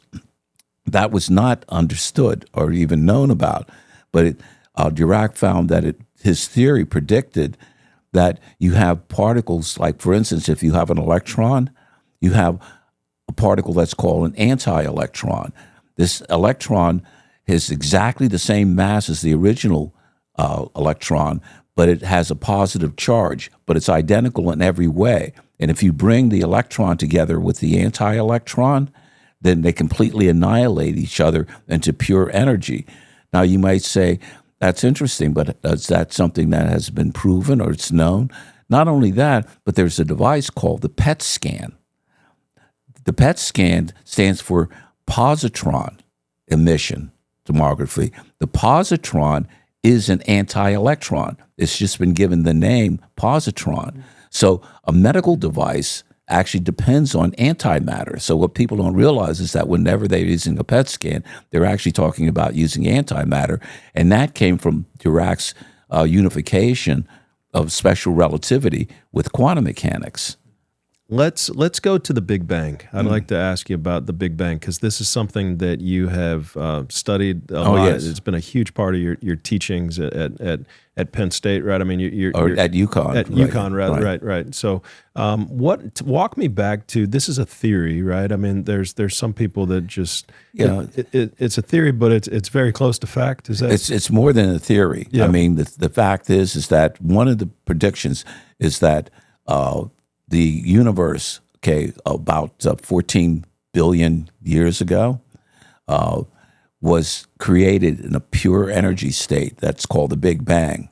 Okay, we don't know what happened before that state, but we do know that it happened at approximately that instant.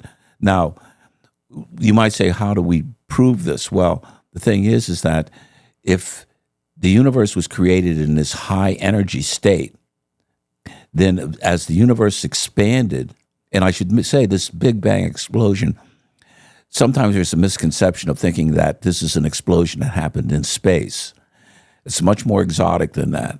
The Big Bang, before the Big Bang, there was no space, there was no time. The Big Bang actually was the creation of both space and time. That's weird, because you might say, wait a minute, what was that it was created into?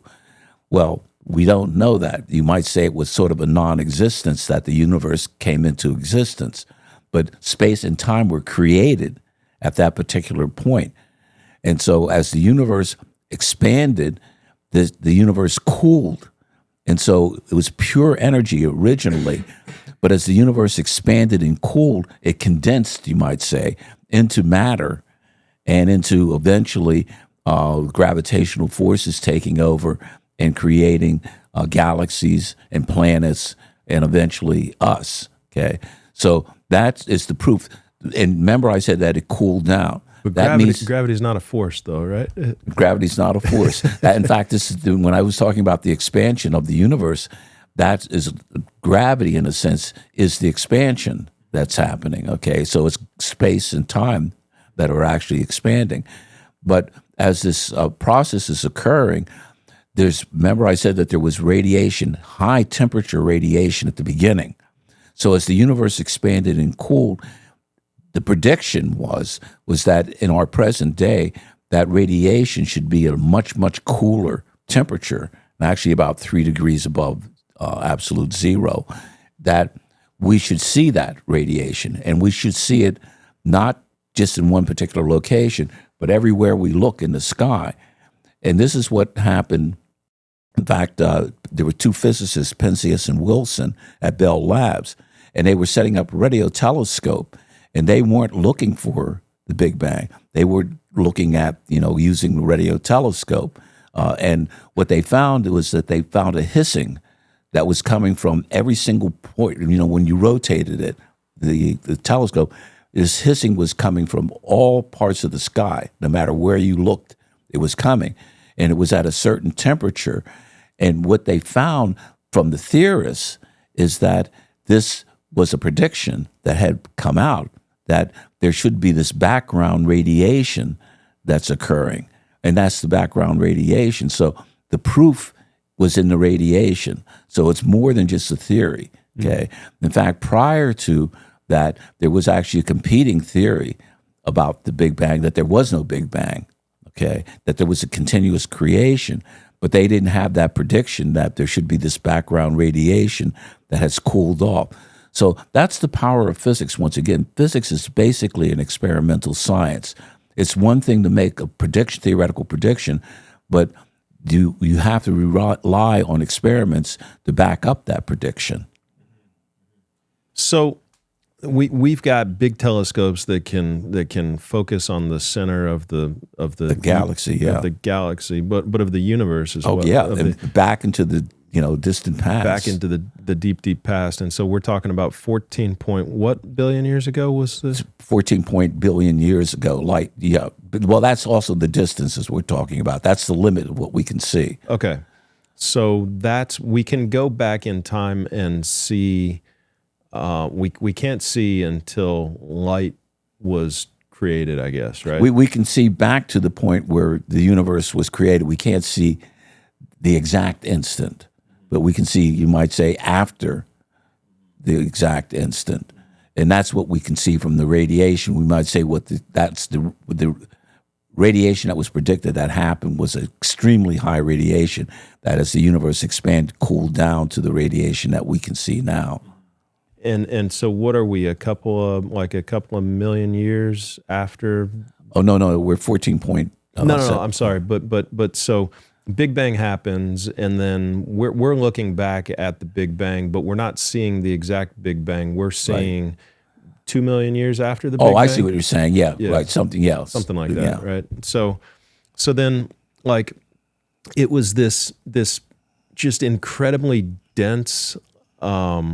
What was it? What was it that began to expand and to create space? Yeah, the analogy that people like to use, and it's a fairly good analogy, is think of the fact that you have a balloon, let's say a black balloon, and suppose that the balloon is literally all of space, okay? So there's nothing, so it's a balloon, but you have to imagine that there's no outside or no inside of the balloon. There's only the surface of the balloon, okay? And that's what we call space. And imagine that you have, you paint little white dots on this black balloon surface. So as I blow the balloon up, okay, we have the dots, and let's say these dots represent galaxies, okay? As we blow the balloon up, the dots are going to expand away, okay? And so you might say it's not that the galaxies are actually moving away, it's the space that they're in that's moving away. So no matter where you would be on the balloon's surface, all the galaxies would be moving away from you. So it wouldn't be like you could go to one place and they're not moving away from you. Every single place you would go, that is what the Big Bang, that's what the expansion of the universe is. So there is no inside. There is no outside. That goes beyond our imagination. We can describe it mathematically. So our whole universe is the surface of that balloon. There's no inside. There's no inside. There's Really? no outside. Yeah, I know. But the thing is that's where the math comes in. Yeah. The math it's our way of trying to visualize what it's. Remember that this is actually it's not just a two-dimensional surface. By the way, we're talking about 3 dimension.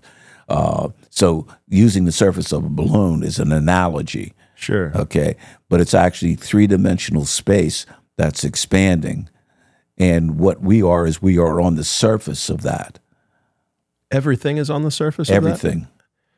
of that? So I'm sitting 4 feet away from you, but we're both on the surface. I mean, so the Earth... The 3-dimensional surface, right. The 3-dimensional surface. Yeah. I mean, that we represent it by the surface of the balloon, but it's actually 3-dimensional. Okay. So if the balloon is here and we are out here on the Earth, on the surface of the universe... Is there anything, if I look towards the other surface of the universe on the other side of the balloon, what's between me? There's not, well, the surface is the space. In other words, it's 3-dimensional space. That's what we're talking about. When I say surface, I'm using 2 phrases at the same time because it's actually not a 2-dimensional surface. It's a 3-dimensional space that's actually expanding. But there's no width right and height. Exactly. Length, width, and height. But the height doesn't go into the middle of the balloon. No, the height is the middle. The height is the surface of the balloon. The height is the surface of the balloon. So Right. there's nothing within the middle of the balloon. That's right. There's no inside of the balloon and there's no outside. You can actually mathematically talk about a hyperspace. How did I not realize this? But that's what's happening. That's legit. Are you you're messing with me? No. Well, no. The thing is that's what physicists. That's once again the power of mathematics. Yeah. We can describe that, and we can use that to make predictions of that. Yeah. But if we want to visualize what's actually happening, That's the best that we can do. But our equations tell us more than we're able to visualize. So what we try to do is we actually try to use the equations to give us a picture. So that picture that I'm using with the balloon surface, that's an analogy, as I said, because it's not like the surface of something, it's three-dimensional. Okay, so if I'm pointing towards the Big Bang, if I'm pointing a telescope towards the Big Bang in that space and time that's I'm looking at a telescope, I'm looking to the middle of the balloon, right? No, you're looking towards the edge of the balloon, of the surface. How is that? It's because round. that's what all we can see is just as far as we can go back. Remember, let's go back to the surface of the analogy. Yeah. Okay, the whole thing is expanding all at once. So what you're looking at is what you're able to see of the surface from here. Remember, there's a horizon. So you might say, what I'm able to do is see the surface, the horizon, because I'm limited. Okay, the surface of the Earth, for example, there's a horizon to the surface of the Earth. What I can see is I can see to a certain point. Okay, but I can't see all the way around the surface. It's just that our Earth is stationary. So I could actually, in principle, go around the Earth.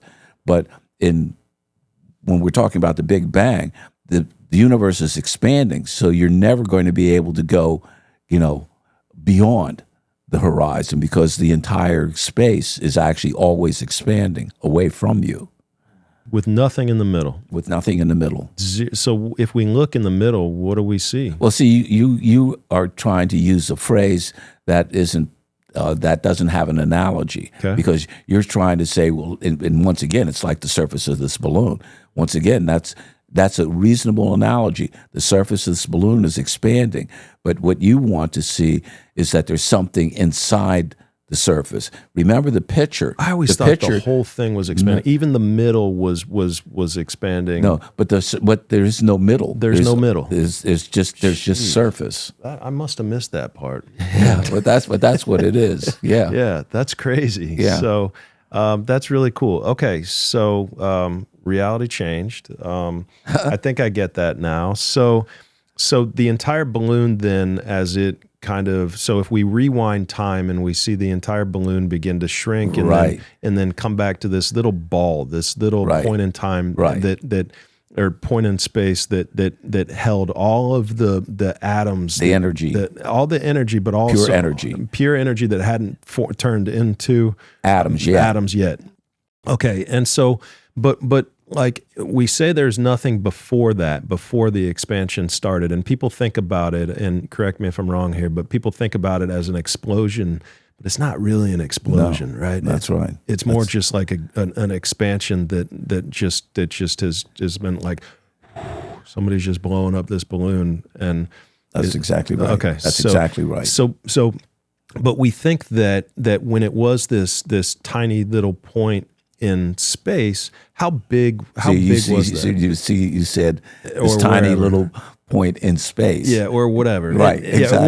It wasn't in space, it was space. It encapsulated all of space. Right. But how, was it as dense as a black hole? Was it like, it was energy. It wasn't even mass. Okay, got it. Thank you. So then how do we know that this isn't a cyclical thing of expansion, contraction? That's an excellent point. As a matter of fact, there's cosmological models which predict that as a possibility, and we don't know that isn't a possibility. Okay. But yes, there are oscillating universe models. Okay, so there could have been another universe prior to this universe, and it's life, it's expanding. You get all these stars and all these galaxies that are lit up, and you see that on the surface of this universe, of this balloon, and then billions of years go by and these stars die. They burn eventually, up. Yeah, right. Yeah, and it becomes a dark universe. And could that be the time that's one. In other words, there's a number of different models. One is this oscillating universe, which keeps going. So it goes, expands, contracts, expands, and then there's the continuous expansion. Mm-hmm. That's the one where eventually it's just, nothingness out there. Right. I just wonder, like, if everything is on the surface of this balloon, and you've got these galaxies all over the surface of this balloon, and it's all energetically lit up and hot, I guess you could say, and could that be causing this expansion as everything's moving away from each other, and then the burnout happens, and it's like, boom, I'm back to this contraction.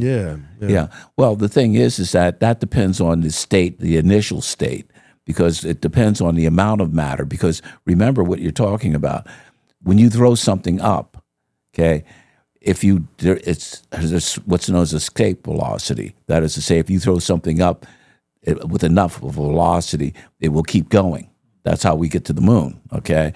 But then if I toss something up just generally that I don't exceed the escape velocity, then it comes back down. And that's what happens with the initial state of the universe. The universe can happen in such a way initially that that it exceeds the expansion, escape velocity, so it just keeps expanding. Or it can have an initial state in which it will expand to a certain point, but then start contracting, just like tossing something up and it comes back down. So that's what part of the studies that we make is to find out how much matter there was in the universe when the universe was created, in addition to the expansion that's occurring. And so we don't know exactly yet. I mean, that's still always an open question about whether it's going to be a continuous expansion forever, or whether it's going to get to a certain point and then start contracting again. Right. Okay. Yeah, I think I get it all. I certainly don't get it all, actually, but I think I get it well enough to understand what you're saying now. I guess the one thing that I'm still not quite getting is, if we're sitting on the surface of this, call it a balloon, and we point a telescope at the horizon, and we look one direction, and we point it at the other horizon, and we can look in every direction of the universe and see the universe for as far as we can see. We're still seeing universe, and it's still expanding, but we're pointing it along the surface. But what happens if we point it that way? Well, remember that is still, remember that there's the breakdown of the analogy is because we're using the surface of the balloon, but it's a three-dimensional surface. So the up is part of the surface. Remember, so there isn't, what you're doing is combining analogies. So when I talk about surface of the balloon, that gives you an analogy that you can visualize easily. But the surface is actually a three-dimensional surface, okay? So the up is still part of the surface. So any direction, we can look in any direction and see as far as the eye can see equally, whether it's towards the horizon of the balloon, or whether it's down towards the middle of the balloon, or out towards the outside. You're always on the surface of it. Yeah, on the three-dimensional surface of it. Mm-hmm.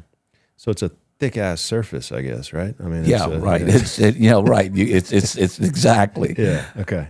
But that's the best that we can do. Yeah, that's the best. But there's no inside and outside as such. As I said, right. There's no inside and outside. Right. Okay. Got it. Yep. There's right. But as far as we can see, there is universe. Right. Yeah. We don't know. Is it fair to say that it's more fair to say that we don't know what could possibly be inside or outside because we can't see that far? No. Or that there is no inside and outside. Yeah, it's just that we can only, because the thing is that it was all created. The whole surface was created all at once. And it's, once again, you can use the analogy of the balloon to a certain point, because you can say when the balloon was at its smallest point and then it was expanding. But now what you have to do is add 3 dimensions to that surface so that it's not, so that the initial thing was a 3-dimensional surface that was at that point. So there's no inside of the balloon or inside of this universe or outside of this universe. There is only the universe. But what if mathematically is what the representation is? If if we're just talking about what we know, which is the observable universe, right? But Right. I mean, but what if there's another universe that's right next to our universe that's expanding towards us that we just haven't been able to see or measure because it's so far away? Well, then what you're talking about is what people have posited is like a separate universe. This is a different than a parallel universe thing, Right. but this is like, but then you're talking about something that has, which is, you might say, not really our universe, but we're just pocket universes Right. with other universes, Right. whole universes. But then the question is that we don't know that. No, we don't know that, but we can't definitively say that that's not real, right? I mean, we can't definitively say that there's nothing past our known universe, Yeah. I don't think. No, what we can do is speculate. Yeah. But the Yeah. question is that then it becomes, one could speculate it, but what one would have to do is to say, okay, suppose that there is, then this will lead to something that we can observe. And what is it that we can observe that would tell us that that this is so? Yeah, I guess I just feel like being open-minded to those possibilities keeps us from being limited in what we can learn and what we can know about the nature of reality. Oh, well, it's more than, one thing, you can speculate, but what part of what it is that we want to understand how the universe is functioning. Yeah. Okay. So, but the reason why we actually were doing it in the first place is because we were trying to understand what it is that we do see, but how do we explain that? For example, we wanted to know what heat really was. Okay. So eventually we came up with a theory that described it, but there were all kinds of alternate theories. Okay. The question is that we're always going to come up against something that we can't explain completely yet. A good example of that is the so-called dark matter. Okay, we don't have a complete description of that. Dark energy is a little bit different. We have alternatives that we can explain with dark energy that work out pretty reasonably, but dark matter is still something that we don't. So just trying to understand the things that have some sort of an effect, but try to explain what those things are, that could lead us to something strange. But once again, we can speculate on something beyond all of these theories, but then from the standpoint of physics I'm talking about, what we have to say is that if this is happening, it's going to lead towards some effect that I can actually measure. Remember, I said that physics is basically an experimental science. Theory, in a sense, tells us how to predict things, and it can predict things that we haven't seen, but it's still, all of these things have to be things that eventually we have the potential of measuring, okay? And then we know that that is part of reality. Reality is what it is that we can really know, and that means that we have to make a prediction that we can actually measure, and that's the power of the subject. I don't know if reality is something that we can know, or if reality is reality and it might just be unknowable. I don't know about unknowable. I think that it's that. In fact, I like Einstein's phrase: the most incomprehensible thing about the universe is that it is comprehensible. Okay, we as human beings have this unique power, and mathematics has given us that power, by the way, of being able to understand and explain how the universe functions. Okay, we look at people like Newton. Okay, we look at what and this has given us a power over reality. I mean, when I talk about that, remember what physics allows us to do. Physics allows us to control reality. We're able to do things, everything that we have. Think about all the things that we have. Okay, our modern technology, the things that we take for granted now, our cell phones, all of these things did not exist. These things exist because we understood how reality worked, and we were able to use that to control reality. So this control of reality that we have came from our understanding of what reality was. Okay, think about that. I mean, think about think about television. I mean, just television, that is so ubiquitous we don't even give it a second thought. But imagine if you were back in the 15th or 12th century, and you stood out and said, there will be a time in which we can look everywhere in the world and we will be able to see all these things. You've been burned at the stake. Our modern technology would have been considered as magic in any past civilization. Arthur C. Clarke was one of the people who said that. Yeah. Yeah, I guess, it's just a different way of thinking, and it's healthy either way. I appreciate the scientific method and theory. I just feel like we get stuck in certain times in certain ways that we're unable to find answers to things scientifically because we're confusing theory with fact and theory with reality in some cases. And let me just give you an example. Just archaeology, for example, there is in mainstream archaeology's mind, there is no room for an ancient civilization that we haven't found yet. And so they create a reality that says humans were hunter-gatherers until 6,000 years ago. And prior to 6,000 years ago, there was humans weren't building anything of interest. And so by having that one, it's not even a theory, it's a reality to them. By having that one reality, there's no open to learn about anything that happened 20,000 years ago or 40,000 years ago or 100,000 years ago amongst the human species. And I guess I just feel like it's not just archaeology, it's almost every area, not even every science, just every area that humanity gets involved in where we feel like we understand something, and if it can't be tested scientifically, then we just poo-poo it almost or discard it. Not that that's what's happening here. I'm not saying that at all. But what I'm saying is I feel like we limit ourselves through theories and beliefs sometimes, and it hinders our ability to make scientific progress. And so if we operate under the assumption of the Big Bang is the Big Bang and there was nothing before that, and there's no possibility because we can't test it that there's some other universe past our universe that's expanding towards us, for example, then we're limiting our ability to make progress by potentially understanding that dark matter or dark energy is actually something completely different than we thought it was, because we had never considered that there's this other possibility that exists, that maybe it's the outskirts of the explosion of a different universe that's been expanding towards us. Or, just as an example, something crazy like that because we're limiting ourselves to a specific theory, we're not moving forward because we're not considering other possible realities. Does that make sense? Yeah, well, no, the thing is that what you're saying is true to some disciplines. Physicists are very fertile in their imagination. And the reason why I'm saying that is that we have alternative theories out there all the time that go way beyond the standard theories, okay?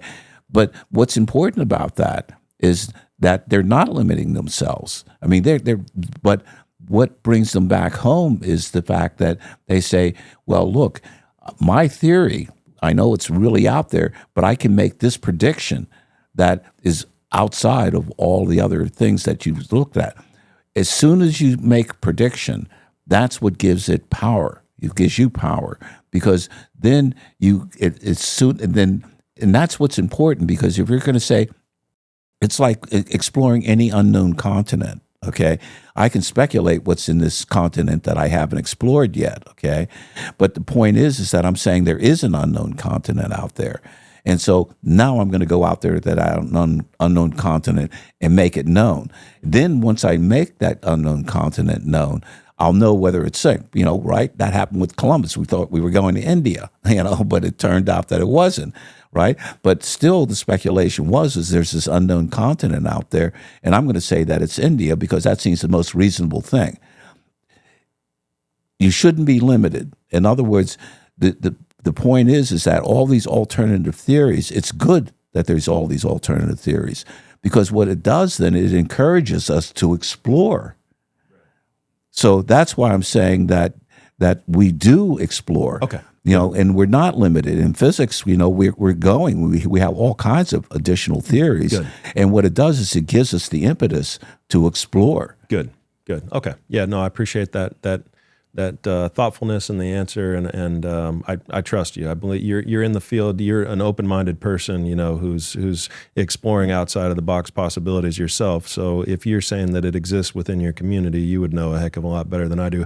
I just know that there are a lot of groups of people out there that feel like they have all the answers, and they're confusing beliefs for truth, and it's like you're creating your own reality when you do that. When you're taking when you're saying that's it, I know it all. I think in fact, and that what has happened. I mean, and even within physics, I mean, at the turn of the between the 19th century and the 20th century, okay, a lot of scientists within the physics community thought, well, we have it pretty much sewed up here, and all we can do is just get a little bit more precise experiments.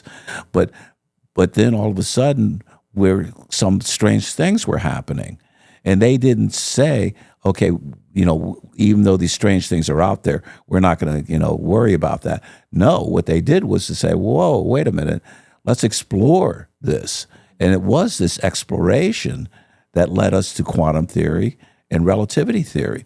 These things that were just a little different and a little bit of an outlier from what we had thought. Right. Love it. Well, that's the Big Bang. That's a good conversation. I appreciate it. One of the other things I wanted to ask you about was the double-slit experiment, and kind of try to get a little clarity on that, and just understand like what's happening with that experiment. Yeah. Well, the double-slit experiment goes back to what it is that we thought we understood about matter and energy, or what it was. I mean, the thing is that, and you have to go back to what we believed is that light was a wave, a pure wave, okay? And we believed that matter was made up of particles of matter.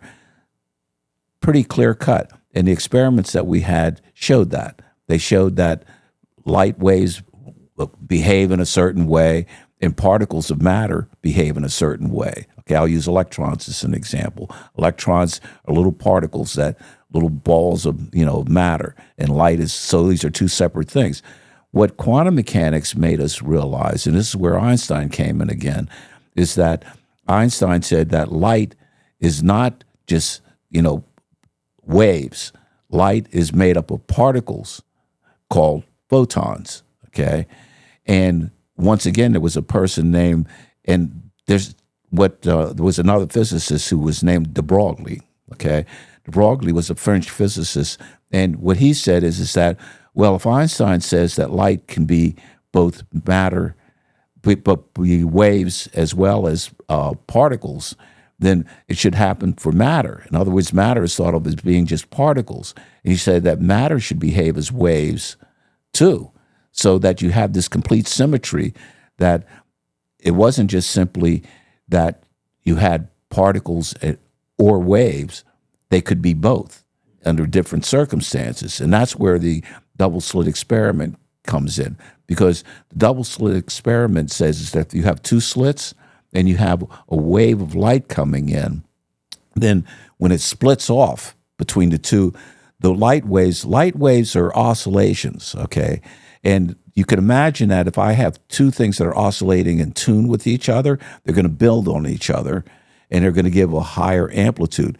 And if one wave is going like this and the other wave is going like this, when they hit each other, they're going to cancel each other out, okay?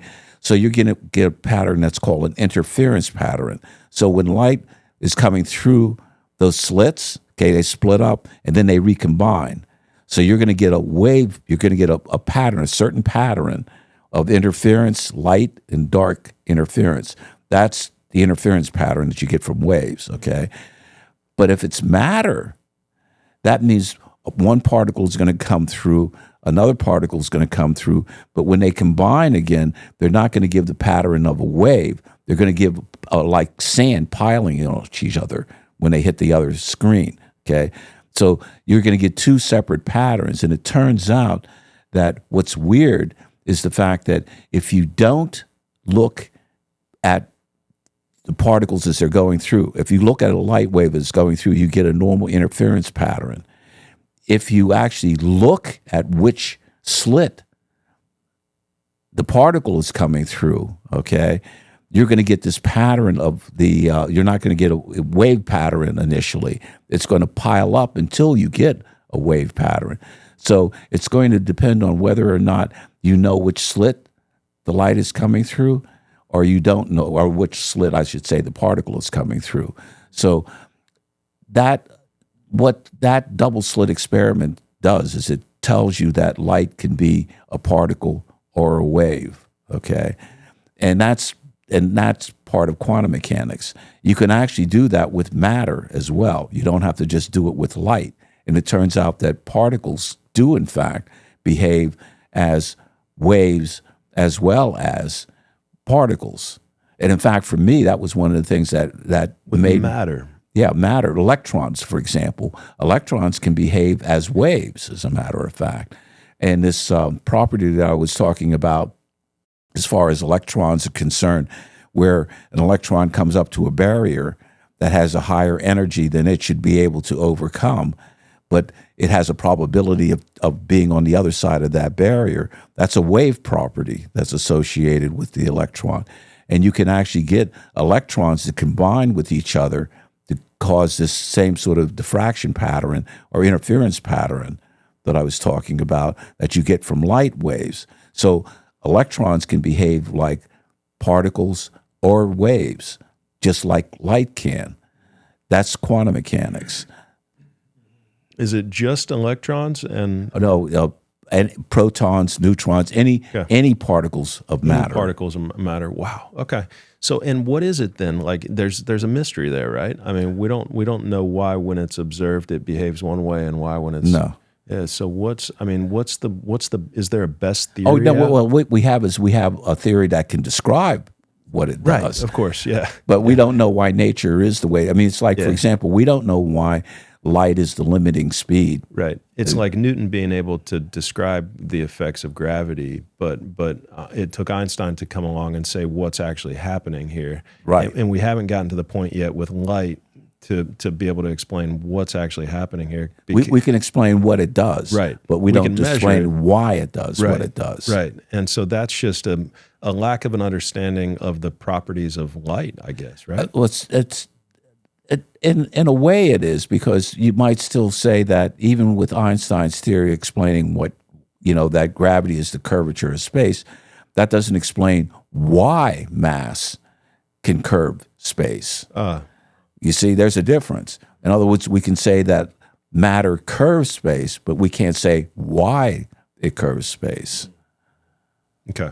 So we're a step closer to the truth, I guess, there, but we don't know the why, but we've got a couple more steps to go as it relates to understanding light and the properties of light and kind of exactly how it and why it changes when it's observed versus not observed. And does it matter how it's being observed? Can it be being observed with a camera, with a human eye? No, anything that allows you to actually focus on it, because as soon as you focus on it, that's the thing that makes a disturbance. And so, what is there some physical disturbance that is able to be understood or measured or calculated? Oh yeah, sure. Yeah. I mean, the thing is that if I want to know what an object is, I have to see it. Yeah. So that means that what I have to do is I send. In fact, the reason why I know you're there is because light is shining on you, which is coming to me. But if there was no light shining on you coming to me, I wouldn't be able to see you, okay? So it's the same thing. So when I talk about, interference, when I'm looking through a microscope, the reason why I can see what's happening is the light is coming in and hitting off the object, which is coming up to the lens of the microscope that allows me to see it, okay? And if you're not there physically looking at it, what if it's a camera that's recording it? It's the same thing as your eye. Same thing as your eye. So what is it that causes a physical disturbance, or do we even know? Like what? Any interaction. When you say disturbance, we mean interaction. Okay. And so how does the light know that it's being interacted with? It doesn't have to. It just interacts with. Okay. I don't get it. Yeah. Well, the thing is that when you say, how does the light know? Yeah. The light has to interact with the thing in order for it to know. Okay? I don't know that you're there unless I interact with you. And so there's actually two exchanges of interaction. One is the light is interacting with you, but then the reflection of that light is what's interacting with me. So there's two things that are being observed here. Light is observing, in a sense you might say, and then I'm observing what light has observed. Okay.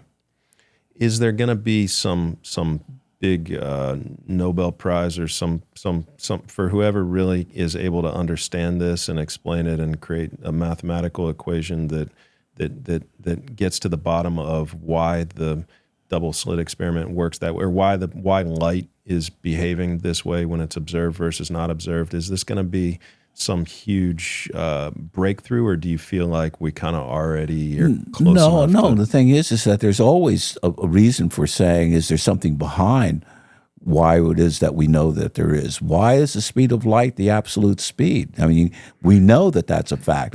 You have to remember that in Einstein's special theory of relativity, he makes a postulate. A postulate by definition is not something that has to be explained. A postulate is what you actually say. This is where I'm going to start from. Okay? Remember, that's part of like Euclidean geometry. You start off with certain fundamental things, but you don't try to explain the fundamental thing that you're saying. You're saying this is fundamental. Light is the limiting speed. Okay? And then if I take that, then I actually had two postulates that he had, but that light speed of light was one of them. Okay, then it leads to certain consequences, and those certain consequences are things that I do experiments on, and I show that this is so. But then one could say, well, I want to explain the postulate. Well, then that's a meta theory. That's a theory that goes beyond the theory that you have. And if you explain that, definitely that's something that would get people's attention. I mean, we can measure it, so we know it's real. Is kind of what you're saying, exactly. And it's kind of the being able to explain it or fit it into our understanding of the properties of light maybe is a less important component of the fact that we know that it works and that it's real and this is how it behaves. Yeah. Well, that's part of it. I mean, in other words, there's certain things that happen. You might say, well, what was it that gave us the impetus to want to know or develop the special theory of relativity? Well, part of it was this experiment by two physicists, Michelson and Morley. What they found was the fact that other speeds, it depends on how fast you're moving with respect to something else as to what the speed is. For example, suppose that you're on your bicycle and you're, moving along at 25 miles an hour, and suppose a car is moving up to you, next to you at 50 miles an hour. Well, if you look over at the car, that car is going to be passing you at 25 miles an hour. When I said 50 miles an hour, I was talking to someone who's standing on the ground, not you on your bike. So the speed of that car coming by depended on the speed of who's looking at it. You on your bike see the speed of that car is going at 25 miles an hour. You standing on the ground see that car going by as 50 miles an hour. Now, what was strange is that this is so for everything. But when it comes to light, this is what was weird. Suppose now a light beam is moving past you. And suppose you're, on your bike, moving at 25 miles an hour. I'm standing on the ground, standing at, no speed. And I see the light beam moving by. Well, everything else behaves. So if I'm looking at the speed of light should depend on whether it's you looking at it or me looking at it. It should be moving at you, subtracting your speed from the speed of light. For me, I should just see it at the full speed of light. When they did the experiment, they found that the speed of light was the same, exactly the same. That would be like me telling you that when you're on your bicycle and that car was moving past you, it was moving at 50 miles an hour, even though you know that you were moving at 25 miles an hour, the same speed that I was seeing when I was stationary.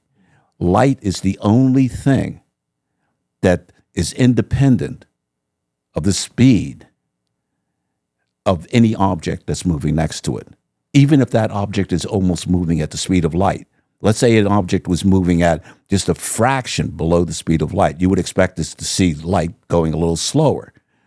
The speed of light would be exactly the same. What is going on here? That's where Einstein came in. Einstein said that the only way that can happen is that something must be happening to something else, and that something else is time. Time must be slowing down in order for the speed of light not to be changing. You see? So that's the way these things happen. So there was this weird experimental thing that was the impetus for finding out why. That's cool. That's cool. So I thought that there was some measurements of, tell me if this is crazy or wrong, but that light has been measured when we first measured light 50 years ago and attempted to measure the speed, that we actually got different speeds, and that we settled on a speed that was kind of like the globally agreed upon speed of light, but that it's actually been measured differently at different points in time in the past. Yeah, no, that's because there's different techniques for measuring light. The question is that there's zeroing in on a particular speed, and so they take that as being the speed. Okay. But it okay. So it depends on the technique. It also can depend on.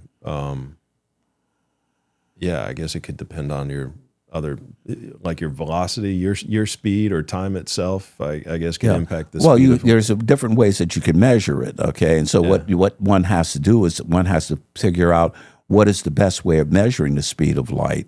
Okay, and then that's the scale. That's the way in which we use it. It's just like measuring time.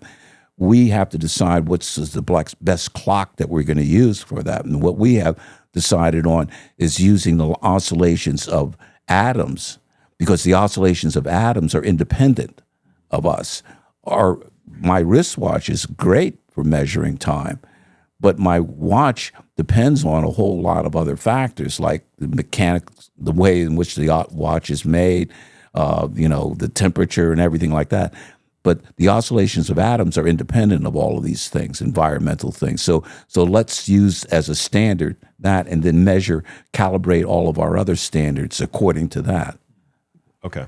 So all of the light that's ever come from the sun in the history of our solar system, every little bit of light that's ever left the sun has been moving at the exact same speed. Right. Yeah. Okay. Interesting. Okay. Hey, cool, man. It's good stuff. It's good stuff. Yeah. I've learned a lot. So, I don't think I have anything else. Do you feel like we missed anything? No, I think we've covered pretty much the universe. Yeah, it seems like it. It seems like it. Yeah, for sure. No, it was a really incredible talk. I've enjoyed it thoroughly. Yeah, me too. Yeah. I can't thank you enough for coming down, of course. And thank you. Spending time with me, and tell everybody about your book, maybe. And thank you. As I said, if you'd like to learn, more about, and in my book, Time Travelers, I said it's a memoir. Okay. But it talks about the science of time, but it talks about more than that. It talks about black holes. It talks about all the things that we've been talking about, black holes, the Big Bang universe. But it talks about my personal journey and what it is that we've been able to achieve so far. And I have to say that one of the things that I'm very pleased about is the fact that there has been serious interest in Hollywood. Right. The possibility of making this into a feature film. That's actually actively going on at the present time. That is so cool. I'm really very proud and pleased about that. Yeah. And thank you very much, Matt, for having me here to discuss these things. Absolutely. Yeah. No, I'm excited about it. And the movie, I mean, any sense for is this going to happen in the next? Well, a person that who's the producer, he's actually has bought the rights, to the book to do that. That depends on him, because and when you go to the movies, you notice that there's more than one producer or production company. Mm-hmm. Okay, and that's what he's doing. Even though he's a producer, he's looking at directors and other producers to try to get them on board. And so he's really, really terrific guy, by the way. Gotcha. One more question, maybe, that I feel compelled to ask you is, What was it like as an African American growing up in the United States in the, you're talking late 40s into the 50s, and like what was America like to you? Thanks, Matt, for bringing it up, because it was difficult. Unfortunately, there was even a physicist, and I won't embarrass him by the history, but he was a very major physicist, Nobel Prize winner, who actually made public statements. This was way back in the 50s about the intellectual capabilities of African Americans. In other words, I shouldn't be able to exist, according to him. And that attitude permeates a lot of what perceptions are, in other words, that we can only achieve certain things, and that other things, especially intellectual things, are something that is really beyond our capabilities, which is, of course, absurd, but it shows this human prejudice. And the thing is that that's another reason why I was very, very circumspect when it came to what my research was, because I already knew that I was dealing with one handicap, and talking about time travel on top of that was not going to, help my cause very much. So I actually felt that I had to prove myself, and that was extremely important to me. When I got my PhD, one of the requirements that at Penn State was that your thesis had to be accepted by the committee, but the other requirement was that I imposed on me, because it was done by some of the Ivy League schools, is that it had to be published in a refereed journal outside of the school. And I said I wanted that to happen, because I did not want it to be said that I got it because of the fact that, Mallett's a good guy, and so, so I actually said I want, to submit it. And my thesis advisor said he was admirable when he said, you're taking a chance, because that's what happens in publications. See, when you send it to the journal, it's given to a referee who's anonymous, and they can actually reject it. And I was not satisfied until my publication was published in a regular peer-reviewed journal. And for me, that's, for instance, the work that we've been talking about, that work that I've been published, that work has been, my breakthrough work was published in refereed, peer-reviewed journals. For me, that was the important point, because it showed that the criteria that for my reputation was the same as any other, physicist. So I feel satisfied, and the thing is that, but it has been a difficult road sometimes, and it's hard to encourage young people to travel along that road. But believe me, it has been worth it. If I had to do it all over again, I would do it all over again. I have loved the road that I have traveled, becoming a theoretical physicist. It has been, an honor and a blast. Yeah. Yeah, cool. Love it, man. I mean, only capable of producing so much, such as the existence of time travel, and making it possible mathematically to do is, I'd say, quite an incredible accomplishment, no matter who you are. So I continue to be inspired by you and just amazed by your story and your life and your accomplishments, and the fact that you're 80 years old and you're still, not that that's old, but when my family gets to be that age, we're no longer useful or communicative, or at least. That's what it feels like. I think just we're something's going to get us when we get to be that, and we're certainly not as sharp or as productive or as educational as you are. So I just whatever you're doing, keep doing it. You're an inspiration, and the knowledge and the work that you've brought to the world and certainly to this podcast is just much appreciated. So thank you very much, Matt. For sure. It's been great to get to know you, and great to get to know Sue, Crystal, and I, and Ryan. We had a great time at dinner last night. So again, I felt the same. Yeah. Just can't thank you enough for coming down. Really enjoyed talking to you. Thank you, Matt. Yep, absolutely. All right, we'll wrap it up with that.